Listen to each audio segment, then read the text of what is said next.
IB Nation, welcome back to another edition of the Irish Breakdown Podcast. It's Tuesday, June 20th. Back to our Notre Dame position previews. We are 67 days, I believe it's 67 days away from the season kicking off, when Notre Dame will kick off in late August against Navy. Fall camp is less than it's really about a little over a month away. Notre Dame's going to start sometime in late July, so we're getting really close. The season's right around the corner. We're going to ramp up our previews of the 2023 season. Today, we're talking about the wide receivers, and this is a really interesting group. And largely, the reason it's an important group is because how well this group performs is going to go a very long way towards determining what this football team can be in 2023, at least from an offensive side of the ball.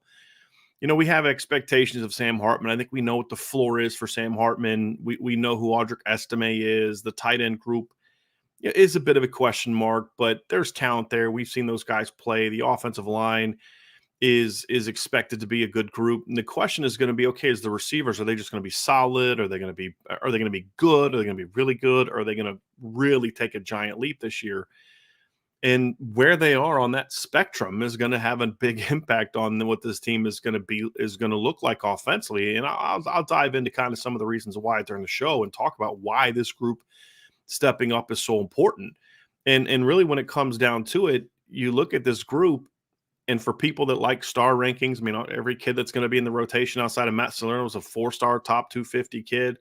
You've got top 100 kids. I think at least four or five of the receivers on the roster were ranked as top 100 recruits by at least one service. And of course, outside of the rankings, just the film is really impressive. There's a lot of talent here, but as we have said all along about this group, right now it's a group loaded with potential. The question is going to be, does that potential turn into production? And that right there is going to determine just how good this Notre Dame football team is going to be in 2023 on the offensive side of the ball. So when you look at this group, first and foremost, this puts there's a lot of pressure, I would say, best word I can come up with, on Chancey Stuckey, the wide receivers coach. And when you look at Coach Stuckey, you know, he's a guy that we were having a little discussion on him on the message board the other day, and there's like, well, you know, this guy stepped up, this guy didn't step up. And I think that people will know, like, so why are you optimistic about the job that Chancey Stuckey did last year? Because the production wasn't there and all this other type of stuff. And, you know, this guy didn't pan out. And I want to say, like, there's several reasons for me. Number one is you look at a group as a whole and you have to know, how am I properly evaluating this? You know, what am I putting on coaching? What am I putting on players? When is there equal blame to go around? How do you evaluate what's the difference between it being a player problem or a coaching problem? What I've always said when I look at this conversation is, if it's a player here or there, that's usually a player problem. When something is consistent throughout the depth chart, it's a coaching problem. And so when some people would want to defend the previous coach, they say, well, you know, look how good of a route runner Avery Davis is. And then, of course, that went out the door when Avery Davis said himself that he basically learned watching YouTube videos. But when you see something that goes out through the entire room, it's a coaching thing, good or bad. When it's a guy here, a guy there that stands out, that's usually a player thing, good or bad. And so when you watch the receivers last year and you watch how they struggled even early in the season, showed some slight improvement against Ohio State getting off the line. They got open enough to where, you know, some really good balls. They'd have had a chance to make some plays in that game, no question about it. Guys got open against Marshall, but there was also some really rough spots against Marshall. Some drops, some not competing for the ball, some not blocking the way you needed to. It was a rough first couple of games. You get off to a rough start against Cal in week one. Brayton Lindsey dropping balls, guys not running hard when they're not the primary receiver. And then you kind of steadily look as the season goes on. North Carolina got better. BYU got better. And you look at the end of the season and you're like, man, Jaden Thomas, who just flat out didn't belong on the football field in weeks 1 and 2, by the end of the season looked like a veteran. I mean, route running and blocking and making plays. And, you know, when the ball came his way, doing what he needed to do, getting open. You look at Brayden Lindsey and how he evolved as a player last year, and how often he was able to get open as much as he was, and the plays he was able to make. Even Dion Colsey steps in late in the year after doing nothing the first, 7 games of the year, steps in against Syracuse, makes a few grabs. Ryan and I were sitting there at that game. He probably should have had 8 catches that game if the ball would have come his way as much as it should have come his way. And then he makes money third down play against Navy, steps up against USC, makes 2 huge plays against USC, got himself open late in the game for another ball that should have come his way that didn't end up getting thrown. And you say, boy, the quality of the receiver play just got so much better. Bowl game to me was indicative of what that group was, which was talented enough and coached well enough to go make some plays, but also not there yet. You think about the job that Braden Lindsey did that game and Jaden Thomas did that game. But then you think about, the opportunities that Tobias Meriwether had to make plays and wasn't able to, the opportunities that Dion Colsey had to make plays and wasn't able to. So it showed that this group has ability, but it's also still a work in progress. So the question now is can Coach Stuckey get this group in year 2 to make that big jump? And that's going to be the question about this group. And I had a chance to meet with Coach Freeman today at his office. Obviously, all the beat writers and different outlets are able to sit down with Coach Freeman this summer. I got my opportunity to sit down with him today. And when we talked about the wide receivers, I mean, you could see that he's excited about this group, but even he would mention now it's about them going out and producing. And he has a great deal of confidence, Coach Stuckey. So that we're going to learn a lot about Chancey Stuckey this season. And if he's the coach that I think he is, and based on what we saw last season, then I do think this group is going to be good. Because if it isn't, then this offense is going to have trouble reaching its full potential. If it is good, then this offense is going to be a very dangerous group. So we talk about why it's important to step up. Well, number one, philosophically, this group has to step up because the offense is going to be different this season. Structurally, it's going to be similar. From a terminology standpoint, it's all going to be the same stuff. But Jared Parker's different than Tommy Rees, and not better, not worse, just different. And when you look at Jared Parker, some of the things that we anticipate, even just talking to Coach Freeman today, he confirmed what we've been talking about, which is RPOs have to be a bigger part of the game. They have to complement the run game to a much greater degree.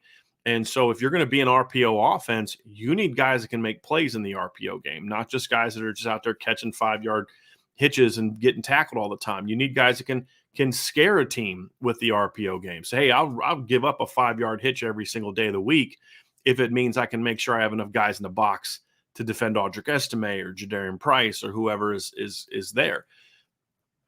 So you need guys that can make plays. That's part of the reason Chris Tyree got moved to wide receivers, because of this shift in focus, or not shift in focus is the right way to say it, when it comes to the RPO game, which is something we just didn't see a lot of from Notre Dame last year. We saw it, but just not a lot. So that's going to be part of the conversation. Part of the reason that Tommy Rees went out and got Sam Hartman is because they want to throw the ball down the field more. I think then going from Coach Rees to Coach Parker only emphasized that to an even greater degree. And so you're going to see an offense that needs to be more aggressive. So 2 best ways that you can complement a really good ground attack is a strong, well-designed, well-executed, and dangerous RPO game, and then the ability to stretch the field and beat you over top. If you're going to bring numbers down, if you're going to play the run game, I, as an offensive coordinator, need to be able to rely on my receivers, my quarterback, my line, to execute concepts that I come up with that allow us to attack the second and third levels of the defense. And so I think a lot of that's going to be what we're going to need to see on the team this year from the offense. If Notre Dame's going to compete for a championship this year, if they're going to compete for a playoff spot, then the offense has to be more dynamic. It has to be more aggressive. And the receivers are going to be a big part of that. We know Sam Hartman can throw the deep ball. We know Sam Hartman has the ability to put up big numbers if the receiving core plays to its potential. What we need to find out now is, can the Notre Dame players match what Wake Forest put on the field last year and hopefully surpass it? That remains to be seen if they're going to be able to do that. Part 2 of it is this. When you look at the Notre Dame offense and you look at the potential that it has, it's going to be hard for it to have the necessary balance if the receivers aren't stepping up and making plays. And that's going to be a big part of it too, is that complementary nature. So yes, you've got the RPOs. Yes, you've got your play actions, your shots downfield. But just, can you be an efficient offense throwing the football? Those are going to be some big questions. And then, of course, right now you're recruiting off of the fact that you're saying, hey, we're going to do this, this, and this. And now it's time to put that product on the field so you can maintain the job that you're doing throwing the ball or on the recruiting trail. So when you look at this group, lots of potential. The question is are they going to step up, and who steps up? And then the final piece to this is, last year we talked about, does Notre Dame need an alpha at wide receiver? And the answer ultimately came down to, it'd be nice, but you don't need it, because you always had Michael Mayer. That's your true alpha. The best receiver was going to complement Michael Mayer. That was the dude. Well, Michael Mayer's in the NFL now. He's with the Las Vegas Raiders. And as much as I love the potential of the tight end room, there's no Michael Mayer on that roster. There's no one that at any point in time in this season that you look at and say, hey, this group is going to go out there and they're going to step up and they're going to make plays, and this guy's going to have 60 catches for 800 yards, whatever the case may be. You don't really have that in the room for this season, maybe down the road, but this year you're not going to have that. So the tight end position needs to be complementary of the receivers. And so it's the receivers that need to step up and have alphas emerging, whether it's one guy that steps up throughout the season, two guys that step up, or you can also get by this way, which is depending on who you're playing, what the matchup is, where their strengths are, what they're doing defensively. It could also be a situation where, in 3 games this year, Tobias is the alpha. In 3 games this year, it's Jaden Thomas is the alpha. In 3 games this year, Tyree is the alpha. In 3 games this year, it's Dion Colsey, right? I think 3 plus 3 times 4, 12, right? So that's the regular season. That could also be the conversation too, and that would work as well. And when you look at Wake Forest, I think what made that offense so dangerous is, yes, you had A.T. Perry, who put up very good numbers, but he wasn't a one-man show. Obviously, Donovan Green had great numbers last year. Taylor Marin had great numbers last year. Keyshawn Williams had really good numbers last year as complementary players to A.T. Perry. And if you put too much time defending A.T. Perry, then those other guys can hurt you. Can Notre Dame be that? That's a question that remains to be seen. And if they can answer that positively, then this group is going to be pretty good. If they can't, then it's going to be another underachieving season, and we're going to have to ask ourselves, is this just a position that Notre Dame is going to have a hard time really developing to that level? That's going to be a very fair question.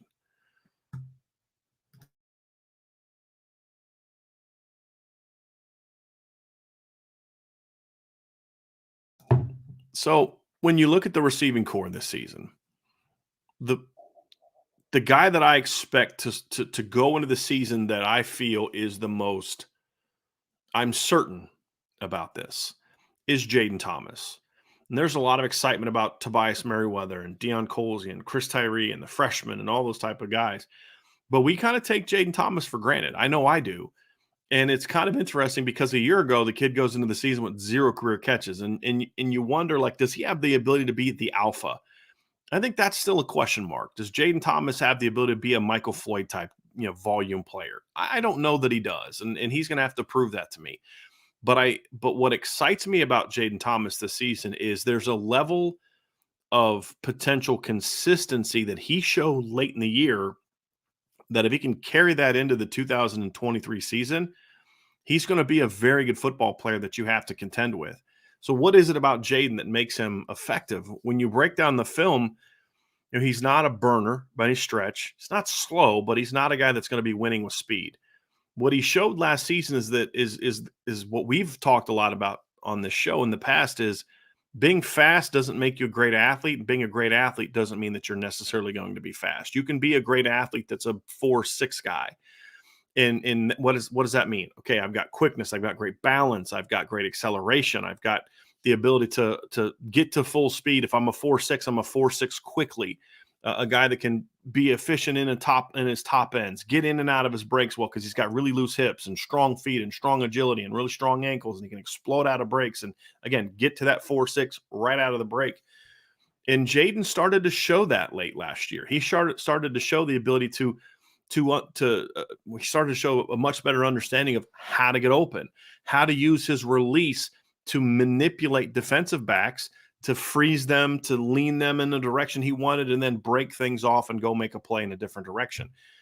And we obviously saw it against Navy. We saw it against South Carolina in impressive fashion. And he's a kid that's very strong. So when the ball's thrown in his direction, he showed the ability late to go make those plays, which is a far cry from where he was early in the season. And that's something that you get excited about, is like, this kid had every reason in the world to pack it in. You know, we're calling for him to get benched, and he was so bad against Marshall, but it just didn't phase him. He kept battling, kept getting better. And now you look at him, and he's the one certainty that you have to a degree coming into the season. And I expect a big jump from Jaden. Here's some things I think we're going to see from Jaden Thomas this season. Number one, we're going to see him play the slot, but I think we're going to see him move around a bit this season. I think we're going to see him play some to the field. I think we're going to see him play some to the boundary. Obviously, when Notre Dame goes 12 personnel, whoever's in at receiver is going to play a lot as an outside guy. There's certain things they can do where they can go twins, where one guy's in the slot, and maybe have a wing to that side. So it's sort of a 3-by-1 with an attached type of look, or you can go 2-by-2 with a tight end, maybe backside, or a tight end and a wing attached and sort of attached positions. There's a lot of different things you can do out of 12 personnel. And in those looks, obviously Jaden will be outside as well. I think the big thing for me is that we saw this spring, saw it in the blue gold game, saw it in some of the practices, is last season, when you look at Jaden's numbers, he was not very effective as an outside receiver. Earlier in the season, he played more outside. The pick 6 against Marshall, he was an outside receiver. When he was at his best in 2022, was playing in the slot. He was more comfortable there. He knew how to get open. He just did a better job overall from a production standpoint. In the spring, however, we saw Jaden show the ability to do more on the outside. That was big for Notre Dame for a couple reasons. Number one, it gives you more things that you can do with him, right? And y'all know me, I'm a big fan of being able to move receivers around, where you as a defense don't always know where my guys are going to be. So if your game plan is say, I'm going to stop Jaden Thomas, or I'm going to stop Tobias Meriwether, I'm going to stop this guy, I'm going to stop your tight end. If you know where that guy's going to be all the time, it makes it a lot easier for you to make the calls that you need to make to stop my best player, or some of who you define as not even the best player, but the guy that you're most concerned about complementing other parts of what your play calling is going to be that day. So with Jaden showing more versatility from an alignment standpoint, to where not just he can line up somewhere, but he can go make plays somewhere, I think that gives you a lot more flexibility to move yourselves around in certain personnel groups. The second part of it is this. They didn't move Chris Tyree over to receiver to be just a 10, 15 snap complementary player. They want him to play. Now, is he going to be a 60 snap guy? No, he's not going to be that either. It's going to be a happy medium, maybe 30, 25 to 40 snaps a game is maybe where you're going to see Chris Tyree. So if Jaden Thomas is a slot and he can't make plays outside, and Chris Tyree is a slot, something has to give. Either Jaden loses reps or Tyree loses reps. By Jaden Thomas emerging this spring as someone capable of helping out on the outside, you now have scenarios where you can not only rotate those two players, but you can also put Jaden Thomas to the boundary, to the field, as part of a rotation with your outside guys, with Tobias Meriwether, with Dion Colsey, with those other outside receivers. Now, it also opens up some opportunities for Jaden Greathouse to play in the slot. So I think we'll see Jaden Thomas be a bit of a jack of all trades this year as far as where he's going to line up and play. And I think the other part of it too is we've talked about, Michael Mayer had 660 plus catches last year, 700 plus yards. And when you break down his numbers and you break down how he was used, he was a guy that was used a lot out of the box. He was in the slots, running option routes, running crossers, running overs, doing different things, corner routes, a lot of different things, wheel routes that Michael Mayer was used to do. Some of that will be replaced by Mitchell Evans, Holden Stace, Eli Raridan. But some of that also can easily be replaced by Jaden Thomas. Now, that doesn't mean Jaden's going to be playing tight end. It just means if I need to get a guy open on this over concept, last year I might go 12 personnel, have Michael Mayer do it. This year I can go 11 personnel and have Jaden Thomas do it and create a completely different type of mismatch. So I think we're going to see a lot of that type of stuff from Jaden Thomas this year, where he becomes that, okay, it's 3rd and 5. Where are you looking? Well, we're looking at 83. That's where we're looking. So I think those are aspects of this that we're going to see as well from the Notre Dame wide receivers. And I think Jaden Thomas is the one guy that if he's not what we think he is, which is that steady presence, that could have some negative impacts on the Notre Dame wide receivers this season because I don't want to have to ask Tobias Meriwether, for example, to be the steady veteran type of player. I don't want to ask Tyree to be that guy because he's still new to this position. If I'm the receivers coach, I need Jaden Thomas to be that guy. I need you to be Mr. Dependable. I need you to be the guy that can go wherever it is that I need you to go to line up in whatever position I need you to line up in, to run whatever route concept I need you to run and be able to get open and make a play. And I think we're going to see that. And I think we also saw in the Blue Gold game that Sam Hartman has a lot of confidence in Jaden Thomas as well. He'll throw him the ball short, intermediate, deep. He'll try to even force him the ball in at times because there's confidence he's going to go out and make those plays. The next guy you're going to talk about, receivers, is obvious. This is one that I'm sure a lot of you thought we were going to start off with, and that's Tobias Meriwether. And when I look at Tobias Meriwether this season, I see a guy that has all the talent in the world to be an impact player. He's going to be a bigger part of the offense this year. His understanding of the offense is greatly improved. His feel for the offense is greatly improved.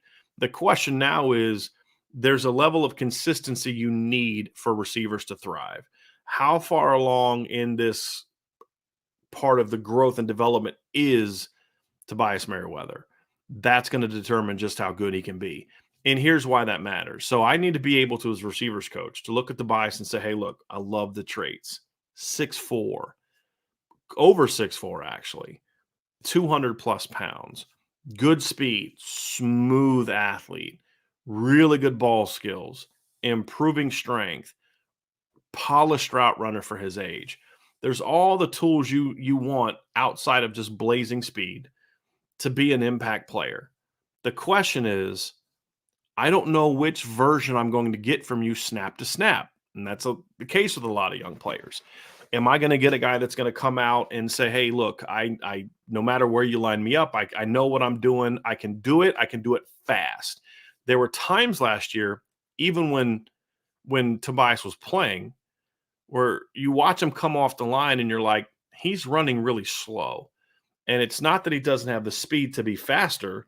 The problem was clearly that he was thinking, okay, how am I supposed to set this guy up? What exactly am I supposed to do? How am I supposed to break this route off? How am I supposed to do this? And what Tobias needs to do is to just be more in a position where he can go.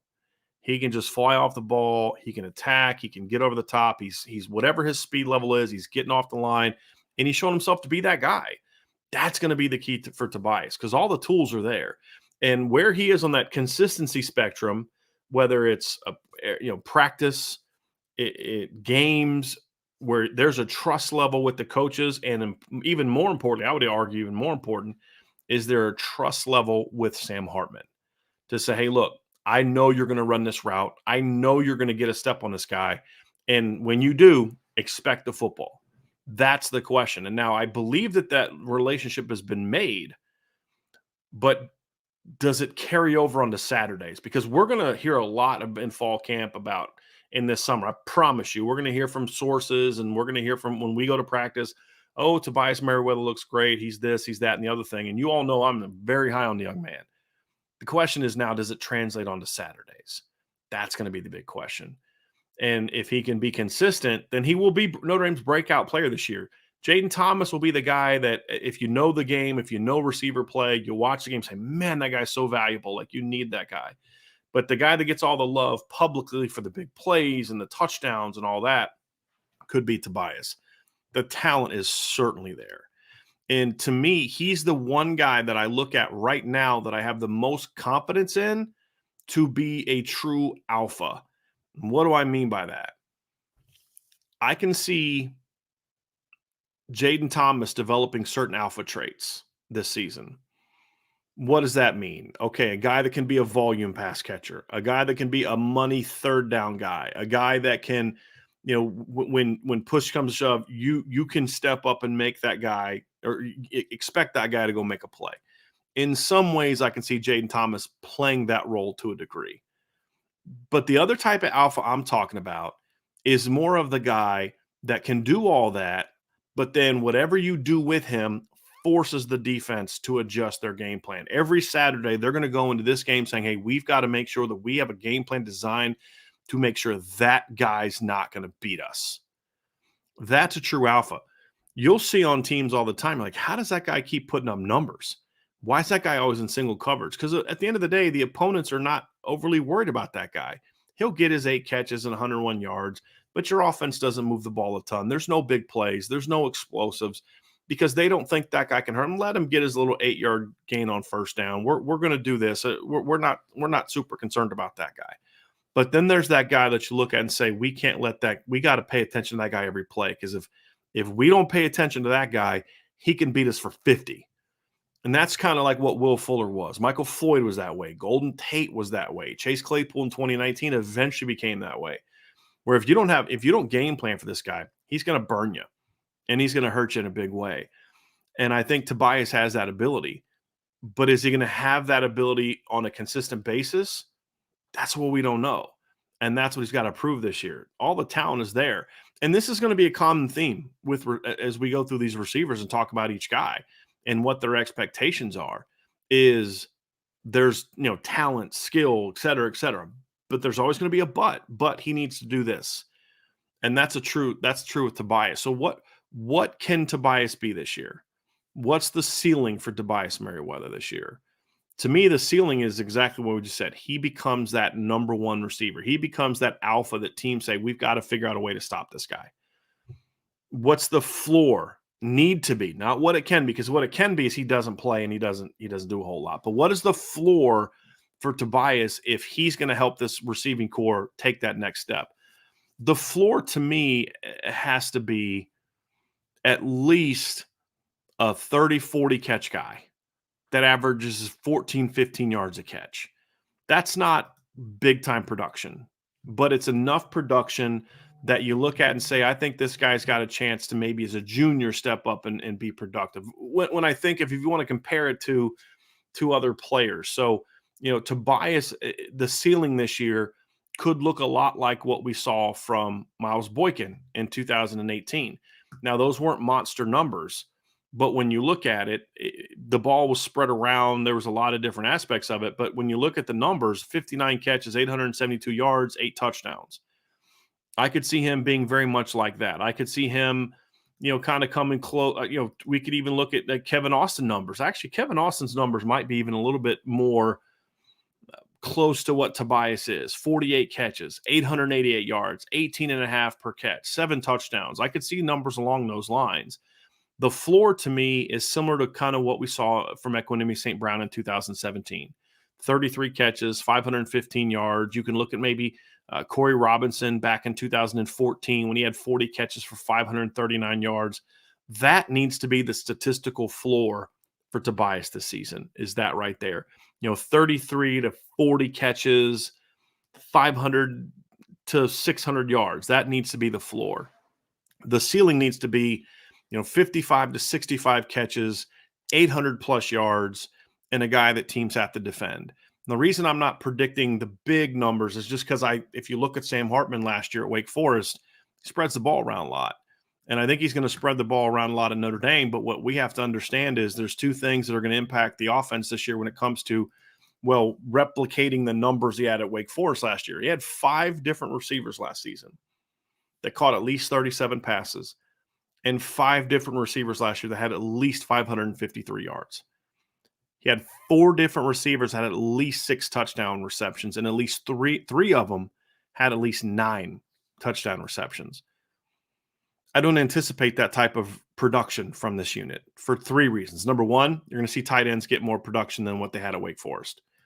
Wake Forest last year, they had, I'm looking at 33 total catches from the tight ends. Not a ton. When you look at the running back, it won't be a huge difference. But here's 2 and 3 are the really primary reasons. Number 2, right, is the offense won't throw the ball as much as it did at Wake Forest. Now, I expect Notre Dame to throw the ball more, certainly more than it did last season. I don't anticipate them being a 35.7 attempts per game team or 36 like they were the year before. I think Notre Dame will desire for more efficiency than what we saw from Sam at Wake Forest. He was 8.3, 8.6 last 2 years, which is good, especially in that offense with as much as they throw the ball. But the other thing is, I think with Notre Dame, you want to get closer to like that 8.9, 9.0 that Ian Book was in 2019 or 2018 when he took over in the middle of the season and was probably the most efficient that he could be. And when you look at what Ian was in the regular season, that's where he was when he took over. His numbers went way down because in Vanderbilt he threw three attempts for only 13 yards because they were all red zone throws. And then when you look at the bowl game, he was at 4.7 yards per attempt. But if you look at where he was for most of the regular season, he was 9.6, 8.4, 7.7, 8.3, 10.0, 10.1, 7.9, 9.0. Ended up being, I believe, if I remember correctly, I've done this data before, I believe he's around 8.9 yards per attempt. You really want to try to get up around that 9 yards per attempt. If you're going to be a heavy RPO team and be that type of offense, you want to be around that 8.9, 9.0 yards per attempt. And so you're going to need guys that are efficient and effective in those type of areas, but you're also going to need guys that can make some plays. And so the third reason I don't think that volume is going to get matched is because the new rules. You're just going to see fewer plays. Now, I don't know if it's going to be 5 fewer plays a game, 8 fewer plays a game. I don't know exactly what the rule impact is going to be, but you're probably looking at a possession a game per team, if not just, I would imagine that will be about where it is. So all those things are going to factor into it. So, 55, 60 catches for 850, 900 yards in Notre Dame is going to be similar on a per play basis to what A.T. Perry did at Wake Forest last year. So something to keep in mind. So that's kind of where I'm at with him. The next receiver that man, I'll tell you what, there is no receiver on the depth chart to me that has a greater variance of opinion amongst Notre Dame fans than Dion Colsey. You're talking about a kid that some people like me think that if the light goes on for this young man, he's got a chance to be a really good football player. I talked earlier about having Miles Boykin numbers.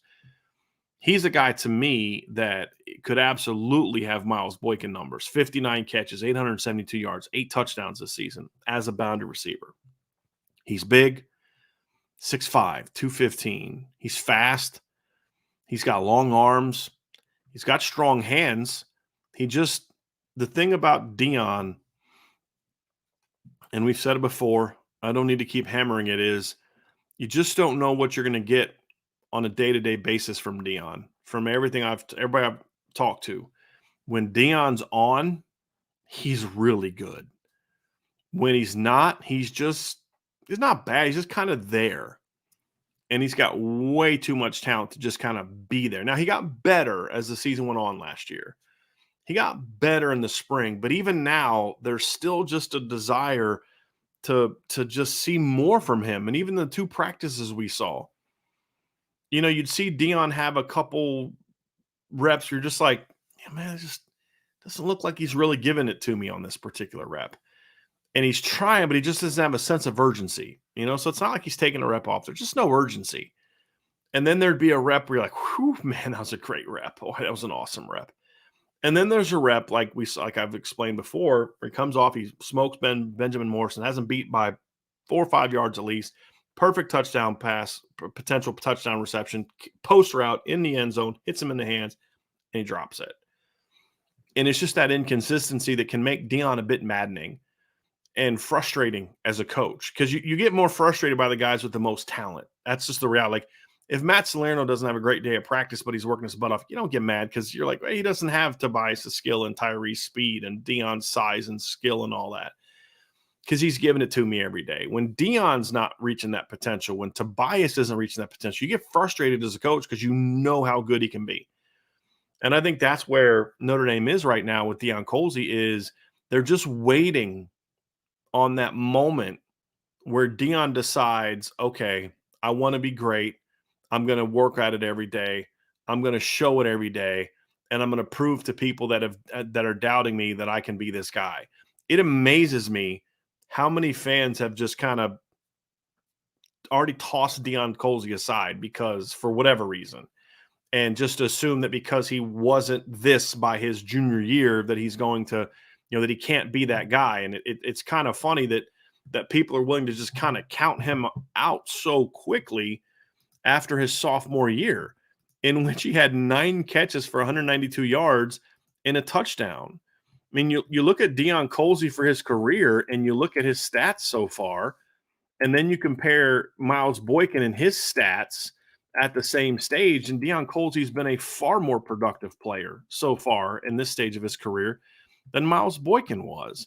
Miles Boykin at this stage in his career had 6 catches for 81 yards and a touchdown. That's it. If you look at Miles Boykin through 3 seasons, so post junior year, he was a kid with 18 catches for 334 yards and 3 touchdowns. That's it after his 3rd year. Then he breaks out as a junior and has 59 catches, 872 yards, and 8 touchdowns. Dion Colsey, through just 2 seasons, has 13 catches for 259 yards, 19.9 yards per attempt, and a touchdown, and had some clutch grabs last year. Yet there's a small, albeit small, but a vocal part of the fan base that's just, nah, he can't play. He can't help you. He can't do this. He can't do that. And it's kind of puzzling, to be honest with you, to see this kind of emerge. And it's a little head scratching. But some of it is also understandable, because I think there's part of that group that had such high hopes for Dion, and the fact that he couldn't break out in a year where they needed somebody with his talent level to step up, you get a little bit frustrated. And I think what I would say to those people is you have to keep in mind that Dion is about a year younger than most players in his grade. So I think from a mental and physical maturity standpoint, as a football player, he's not necessarily where you would expect him to be. But now that excuse that I've used for him, now that he enters his 3rd season in college, it's got to be gone. Can't use that anymore. And that's where this is a huge offseason for Dion Colsey, because I'm not at all ready to just say, well, he is what he is. Nice complimentary player, but that's it.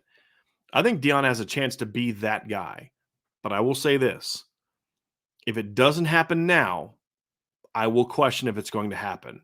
And this is where Dion is entering a really unique season, because the opportunity is there for Dion to become an impact player for Notre Dame, whether it's on 30 catches or 70 catches. But when he's in the game, to be an impact player, stretch the field, win one-on-ones, be a big-time player, be a 3rd down guy, be a red zone guy, be a guy that you can count on to make big plays. But he's also in a situation where if it doesn't click this year, the talent level behind him with Braylon James and Jaden Greathouse and Rico Flores, and then the incoming freshman class of Cam Williams and Isaiah Canyon and Micah Gilbert, to where you're going to get to the point in time you're just going to say, well, I just don't know if he's got it in him. And I know this guy wants it. And so I'm going to make that transition and start pushing that guy more. And that's where Dion is. I'm not saying it's going to happen this summer and fall camp.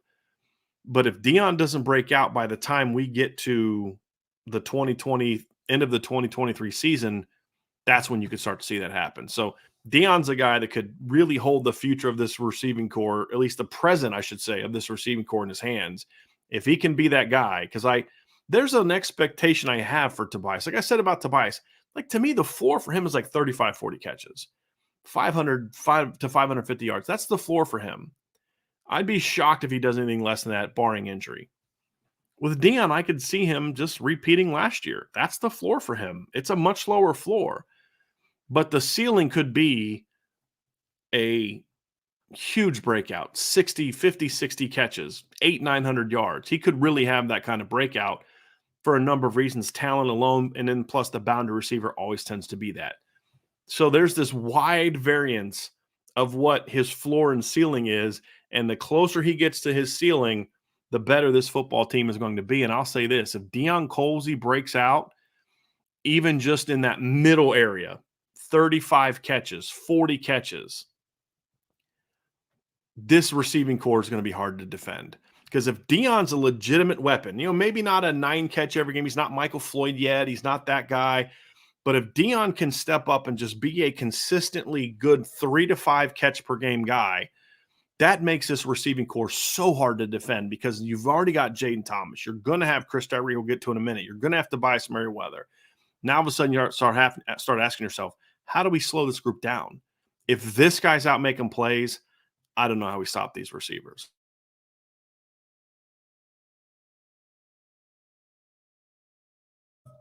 So let's dive into the next guy. And I think this is a very intriguing player, and that's Chris Tyree.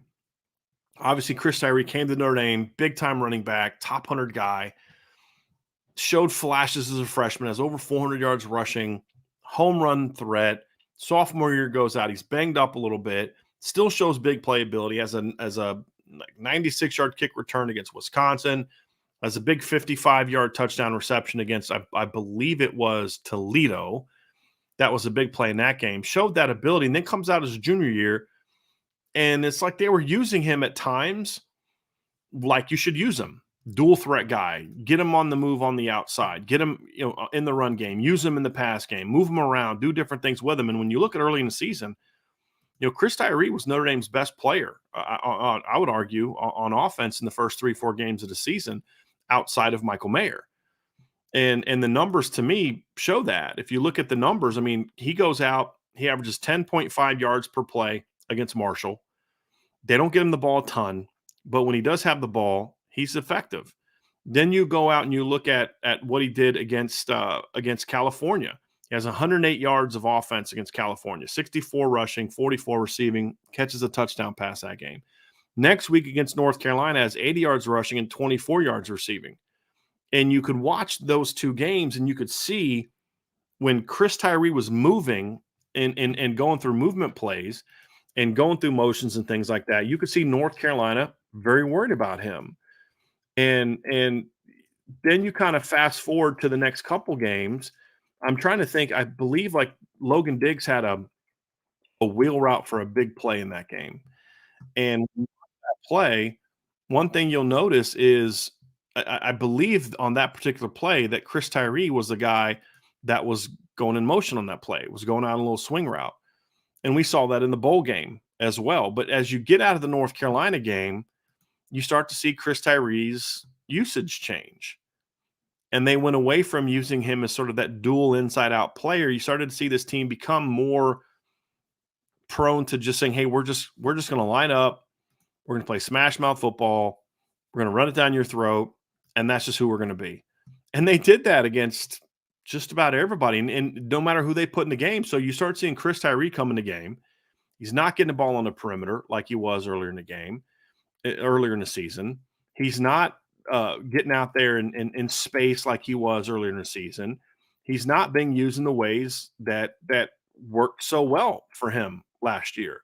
So yeah, no, what it was is I'm watching that play now. They did a run action away that got Chris Tyree free, and it went Logan Diggs the opposite direction is what they did. So they did use him as a decoy, but it was having him run away, and then Logan Diggs got free for that big catch. But you saw Chris Tyree just be used as if he was Logan Diggs and Audric Estime, and that's not his game. And then we get to Clemson, and you're kind of like Chris Tyree's the forgotten man a little bit. And he comes in that game. He has 26 yards rushing, 26 yards receiving on 2 catches. They didn't use him a lot, but when they did, they put him outside. He makes 2 catches, 2 RPO catches, gets 26 yards on 2 catches, and you start to see it again.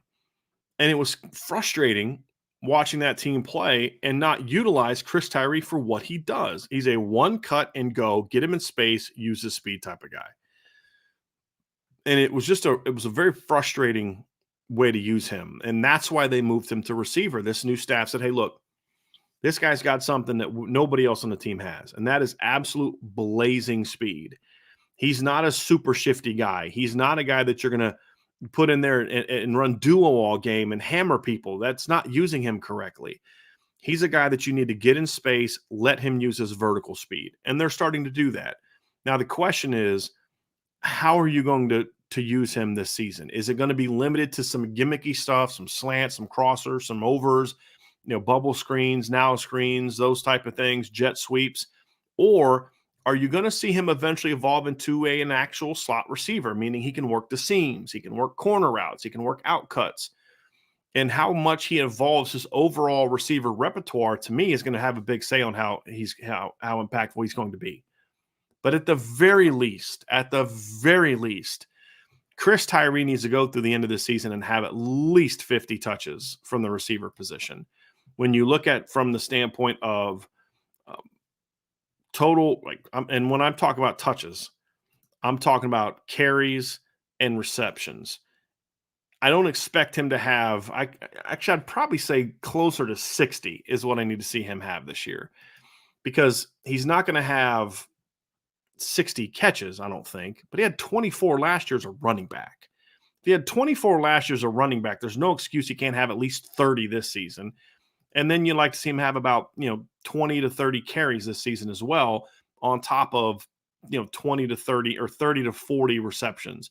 So I think that's the minimum for him. And then the question is, they're going to do things to get him the football this year. I have no doubt about that. But now it's up to Chris Tyree to step up and say, okay, this is what I've wanted. I've wanted the football. I've wanted it in space. I've wanted to run jet sweeps. I've wanted to run outside zone. I've wanted to run screens. I'm out in space now. Now let me go do something with it. So that's his opportunity. He's going to get it this year. I think you have a staff that values him. They looked at their roster and they said, we're kind of deep at running back at the time.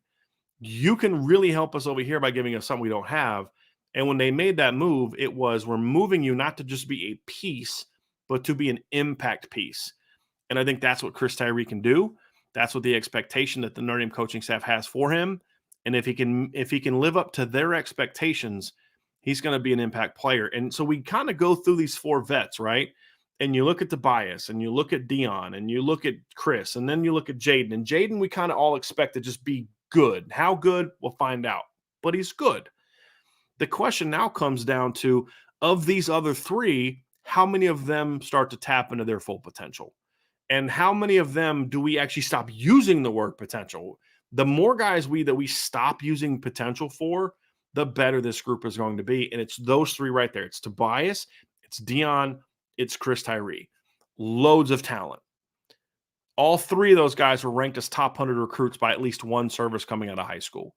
Tyree and Tobias were ranked as top 50 recruits by at least one recruiting service. The talent is there. The profile is there. The size is there in two of them. The speed is there in the other one. The question is, will Chancey Stuckey be able to push the right buttons, which each one of those three kids, to get the most out of them? And this, to me, is still the one big question mark that I have for Chancey Stuckey as a new coach. I have no doubt he knows the game. I have no doubt he doesn't not only experience as a player, but he can get up there and teach it on a board and teach route technique and do all those kind of things. But what separates the guys that know the game from great coaches are, can you find the right ways to motivate each player? Some young coaches and guys that are not, when I say young, I'm talking about young from an experience standpoint, they tend to have especially former players. Well, this is how I did it. And this is what I did. And I played the game this way. And I learned this way. And this guy learns that way too. You don't learn that way. I keep trying to get you to do this how I want you to do it, and you don't do it. It's not clicking for you. You're not giving me this. You're not giving me that. And it's just this cookie cutter way of treating all your players. What we're going to learn this season about Coach Stuckey is he that? Or is he a guy that understands the way for me to get Jaden Thomas to his best level is to engage him and teach him and develop him this way? The way for me to do it with Tobias is this way. The way to do it with Tyree is this way. The way to do it with Dion is this way. Now, there's got to be a level of consistency from an expectation standpoint, from how they go about their business. I need all of you to give me your best effort. I need all of you to be locked in meetings. I need all of you to have your notebooks and your playbooks or whatever it is that you have, your pens, your pads, all that kind of stuff, whatever you need to have. I need all of you out there before pre-practice doing this. I need all of you making sure that you're working on these parts of the game. But the way that I'm going to really get the most out of Dion is by treating him this way. And if you have a garden and you've got all types of different fruits and vegetables in your garden, well, they all need to grow and you need to have one healthy garden, but how you manage each of them is going to be different. Some fruits and vegetables require a lot of water, consistent water. Others, you can water them too much. Others, you need to make them, they don't need a lot of water. Some, if you don't water them every day, they die. Some need to be treated this way. Some need to be treated that way. Some need to be pruned early. Some need to be pruned later. There's all types of different ways to do it, but you have to make sure that you know how to get the most out of each different thing that I've planted and I'm raising. That's what coaching is. And the best coaches understand that. The best coaches understand that I can't treat Tobias like I treat Jaden, because they're different kids and they get motivated in different ways. And how I reach Jaden is not going to be the same way that I reach Braylon James or Rico Flores. That's the challenge of being a football coach. It really is. It's not easy. If it was easy, everybody would do it. It's not easy, but it is imperative that Coach Stuckey have that ability. And if he can show that ability this season, then this receiving core is going to be very, very good. And we're going to find out just how good of a coach he actually is in that regard. And then the last piece of this puzzle is going to be the freshman class. And we're not going to spend a lot of time on that group right now, to be honest with you. We're going to focus. We'll have another freshman conversation down the road. But talking to Coach Freeman today, I mean, we were talking about the 23 class, talking about the receiving core, and he made it very clear. It's like, we got 3 freshmen, and I expect all of them to play. Talking about the early enrollees. Caleb Smith, just showed up. He says, but we got the 3, talking about the early enrollees, and we expect them all to play. They're going to have a chance to play. And I think that having them there to provide a level of push for the veterans is going to be good for them. It's going to be good for them to be able to look back and say, hey, look, if you're not going to bring it today, that's cool. I'm just going to put Jaden Greathouse in the game. I'm just going to put, these other things in the game, these other players in the game, and we're just going to roll with it. We're going to go 12 personnel today. We're going to do more 21 because we're just not getting enough for you. And I like that. I like having that kind of depth where you can kind of hold guys to the fire a little bit that way. But ultimately, you're going to have your best unit if you don't need that. Where I don't need to threaten Dion or Tobias or Jaden or Tyree with, if you don't do this, I'm going to play the younger players.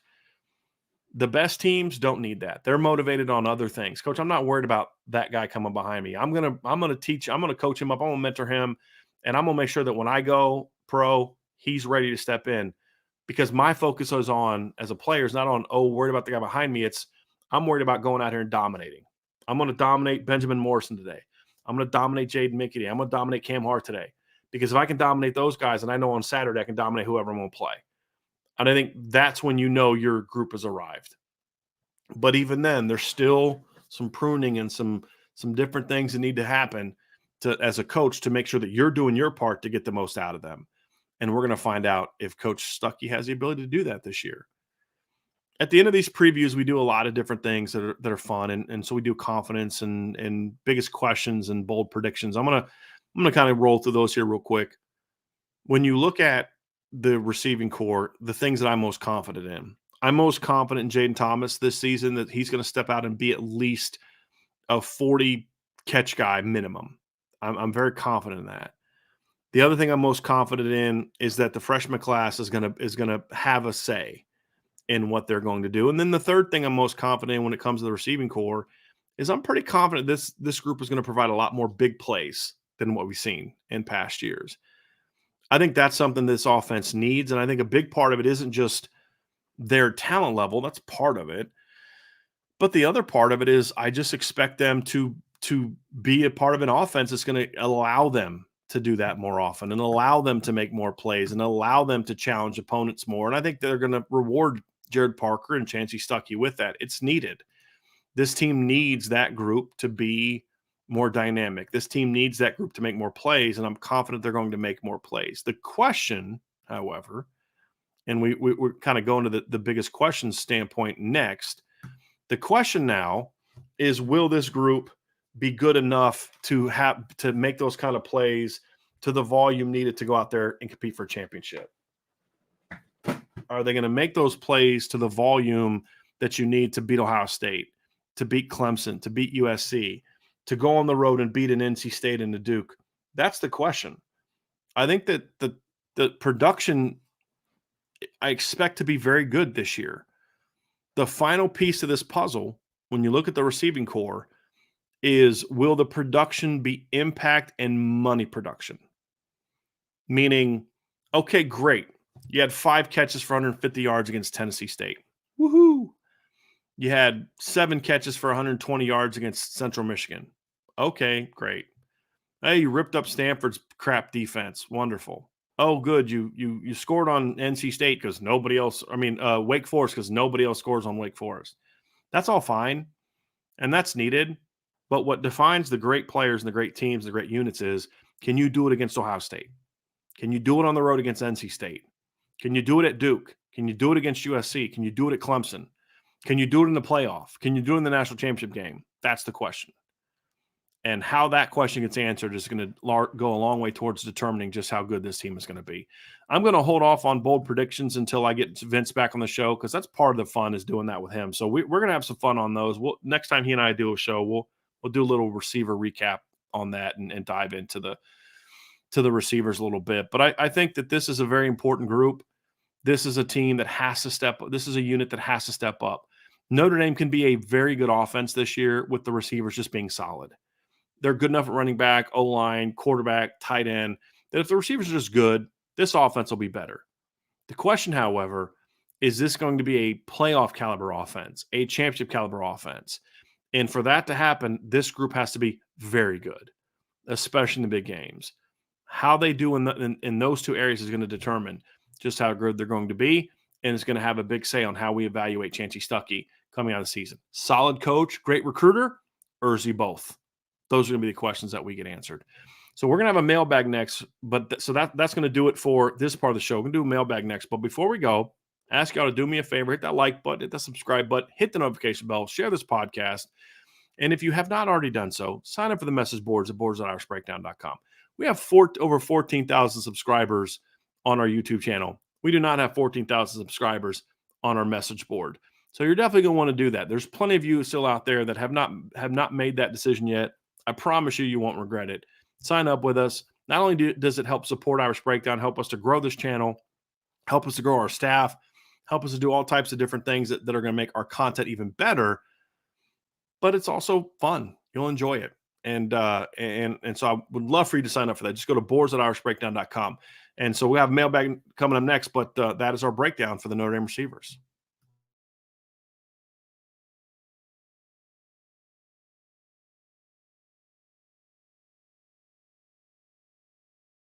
So, Vince, are you ready to go as far as bringing up those questions for the mailbag? Okay. So now we transition to our mailbag show. We have several super chats we'll get to first, but I want to thank you all for that. But if you want to ask questions, go ahead and get those thrown in now. Rob Osgood gets us started off with a super chat. Thank you, Rob. I appreciate that. It says, guys, in your estimation, how will Sam Hartman distribute the ball? And in what games can you see X, Y, or Z receiver in a mismatch against their DBs or safeties? Well, Rob, the thing about this group is number one, I think with Sam Hartman, we're going to see him spread the ball around. That's just who he is. He was that way at Wake Forest. He's had, I mean, we all talk about the job he did with A.T. Perry. And last year, as I pointed out, this past season, he had 6 players with at least 24 catches. You had 5 players with at least 550 yards. You had at least 4 players with 6 or more touchdown receptions, 3 or more players with 9. You had 2 players with 9 touchdown receptions, another guy with 11 this past season. Then you look at 2021. He had 2 different 1,000-yard receivers. He had 5 guys with at least 27 catches. He had 5 guys with at least 388 yards. He had 3 guys over 600 yards and 2 guys over 1,000 yards less in 2021. And he had 6 different players had at least 3 touchdown receptions. 2020, similar story. Yeah, Ja'Cory Roberson was a 60-catch guy, 900 yards. Donovan Green had 29 catches. Taylor Morin had 32 catches. A.T. Perry had 15 catches. That season was a little bit different because you only played 9 games that season. So it was a very strange year, honestly, for that entire team. Hartman only threw 13 touchdowns that year in 9 games. Wake Forest had a really tough time getting any kind of continuity going. They played Clemson in the opener. that year, played a week later at NC State, and then that was on September 19th. They didn't play again until they played Campbell on October 2nd. Then they went 2 more weeks after playing that game. Then they had, after playing Syracuse in October 31st, had another 2 weeks before they played. Then after that, they played a game on November 14th. They didn't play again until December 12th against Louisville.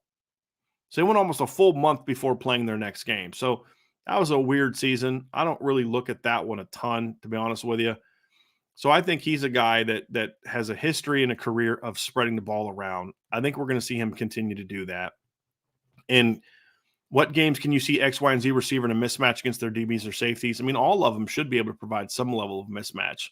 Which ones will provide the greatest mismatch in which games is just going to vary by opponent.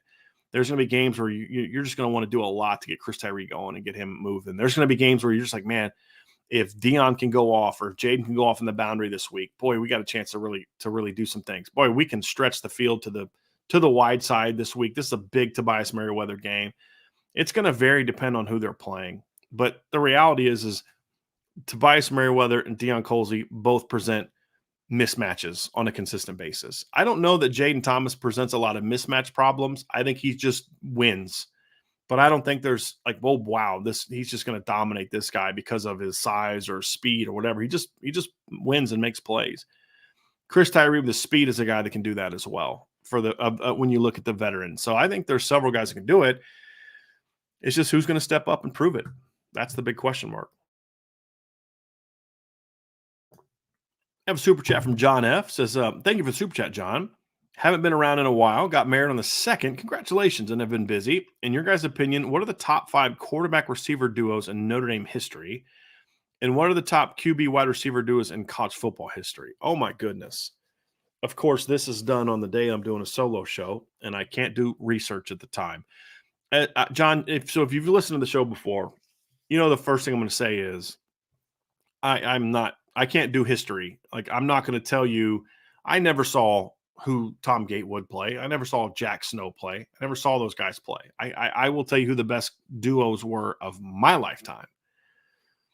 And the best duos of my lifetime, I mean, obviously, well, I guess you could call it a duo, but you look at, to me, the 2005 group, to me, was dynamic, whether you want to go Stovall or Samardzija, whoever you want to put with Brady Quinn, but I'd say Samardzija. So Brady Quinn and Samardzija is probably the best duo we've seen at Notre Dame. That was a very dynamic group. Obviously, you had big-time production. Samardzija, I think 70 catches in 05, over 1,000 yards, 15 touchdowns that season. They were just always just on.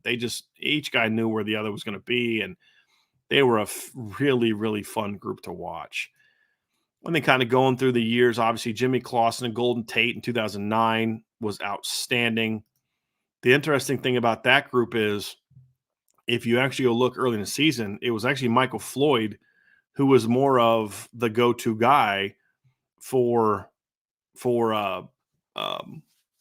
Jimmy Clausen than actually Golden Tate was. And then obviously Michael Floyd got hurt against Michigan State, and he wasn't able to do as much. But I think that duo was really good. I think when you go back to now, here's the interesting one. This duo they didn't put up the numbers that others did.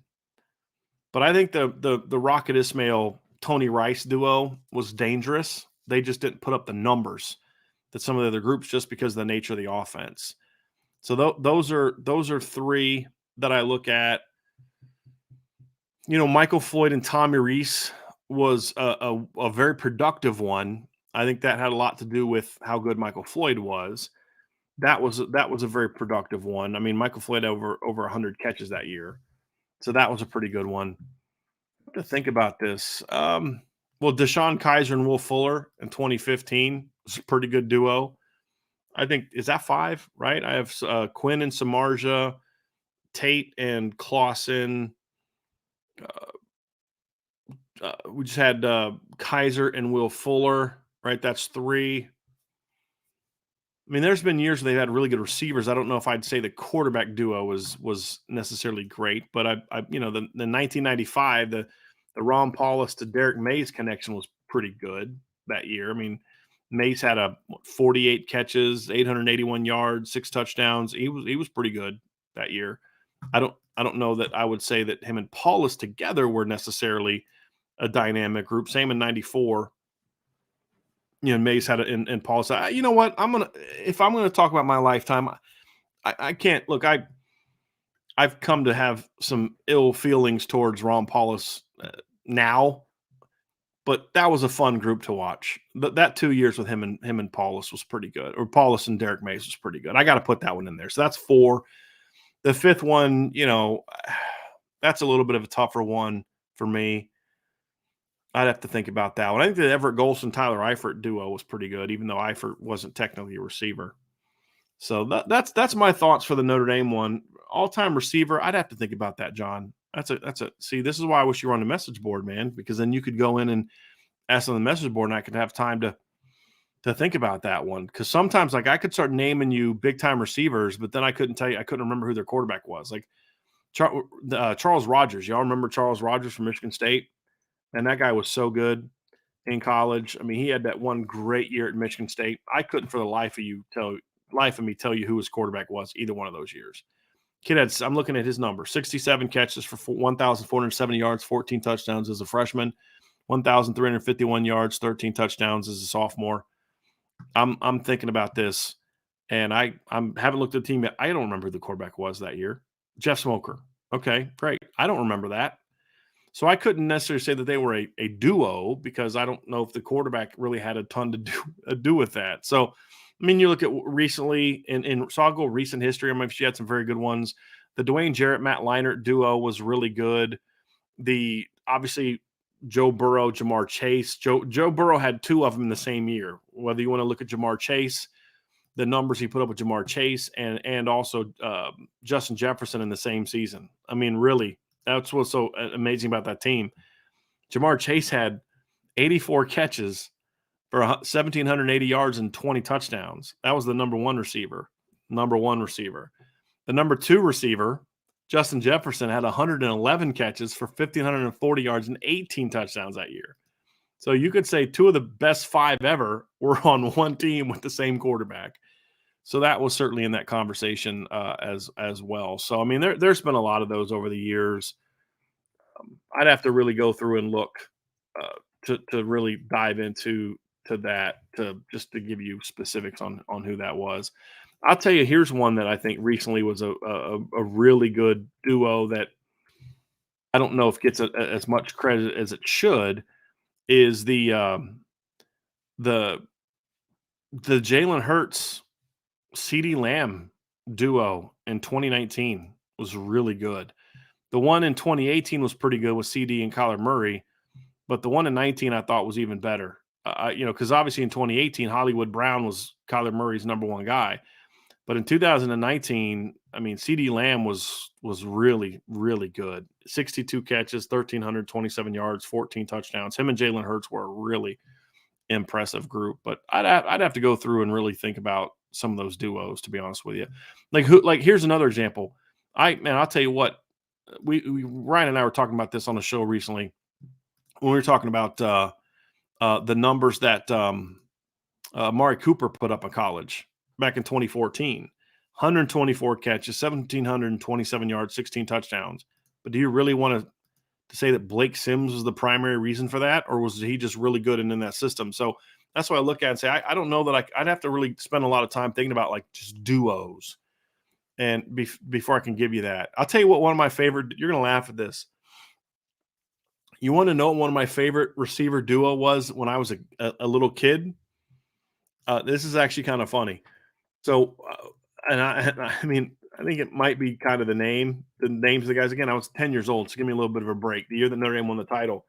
You know who I really liked reading about in the papers and watching on SportsCenter was the duo of Hartley Dykes and Mike Gundy, the current head coach at Oklahoma State. He was a quarterback on that 88 Barry Sanders team. And they had a receiver named Hartley Dykes who was really good. And Mike Gundy, he threw some bombs now. But that was a fun group to watch. Somebody in the chat said Pat White to Tavon Austin. That was a good one. Yeah, so Michael Vick, I'm trying to remember who the receiver was. Was it Andre Smith? Is that who the really good receiver was for Virginia Tech? I think. Let me look at that real quick. I can vision him in my head, but I just can't remember what his name was. I thought it was Andre. Yeah, Andre Davis. That's what it was. It was Andre Davis. Andre Davis that year in 1999 with Michael Vick as his quarterback. I believe that was the year that they played for the national title. He had 1,070 yards on 42 catches. He averaged 25 and a half yards per catch.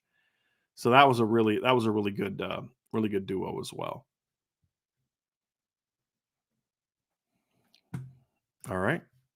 Got a super chat from Raymond Harden. Thank you for the super chat, Raymond. Hey, guys, great news on Jadarian Price. Thanks for all the hard work, IB. You are welcome. Raymond is referring to, we had some intel on a comment that Coach Freeman gave to me that I put on the message board about Jadarian Price and his health, which was it's another reason to be on the message board and when they expect him back and how his preparation level for fall camp. So you should check it out.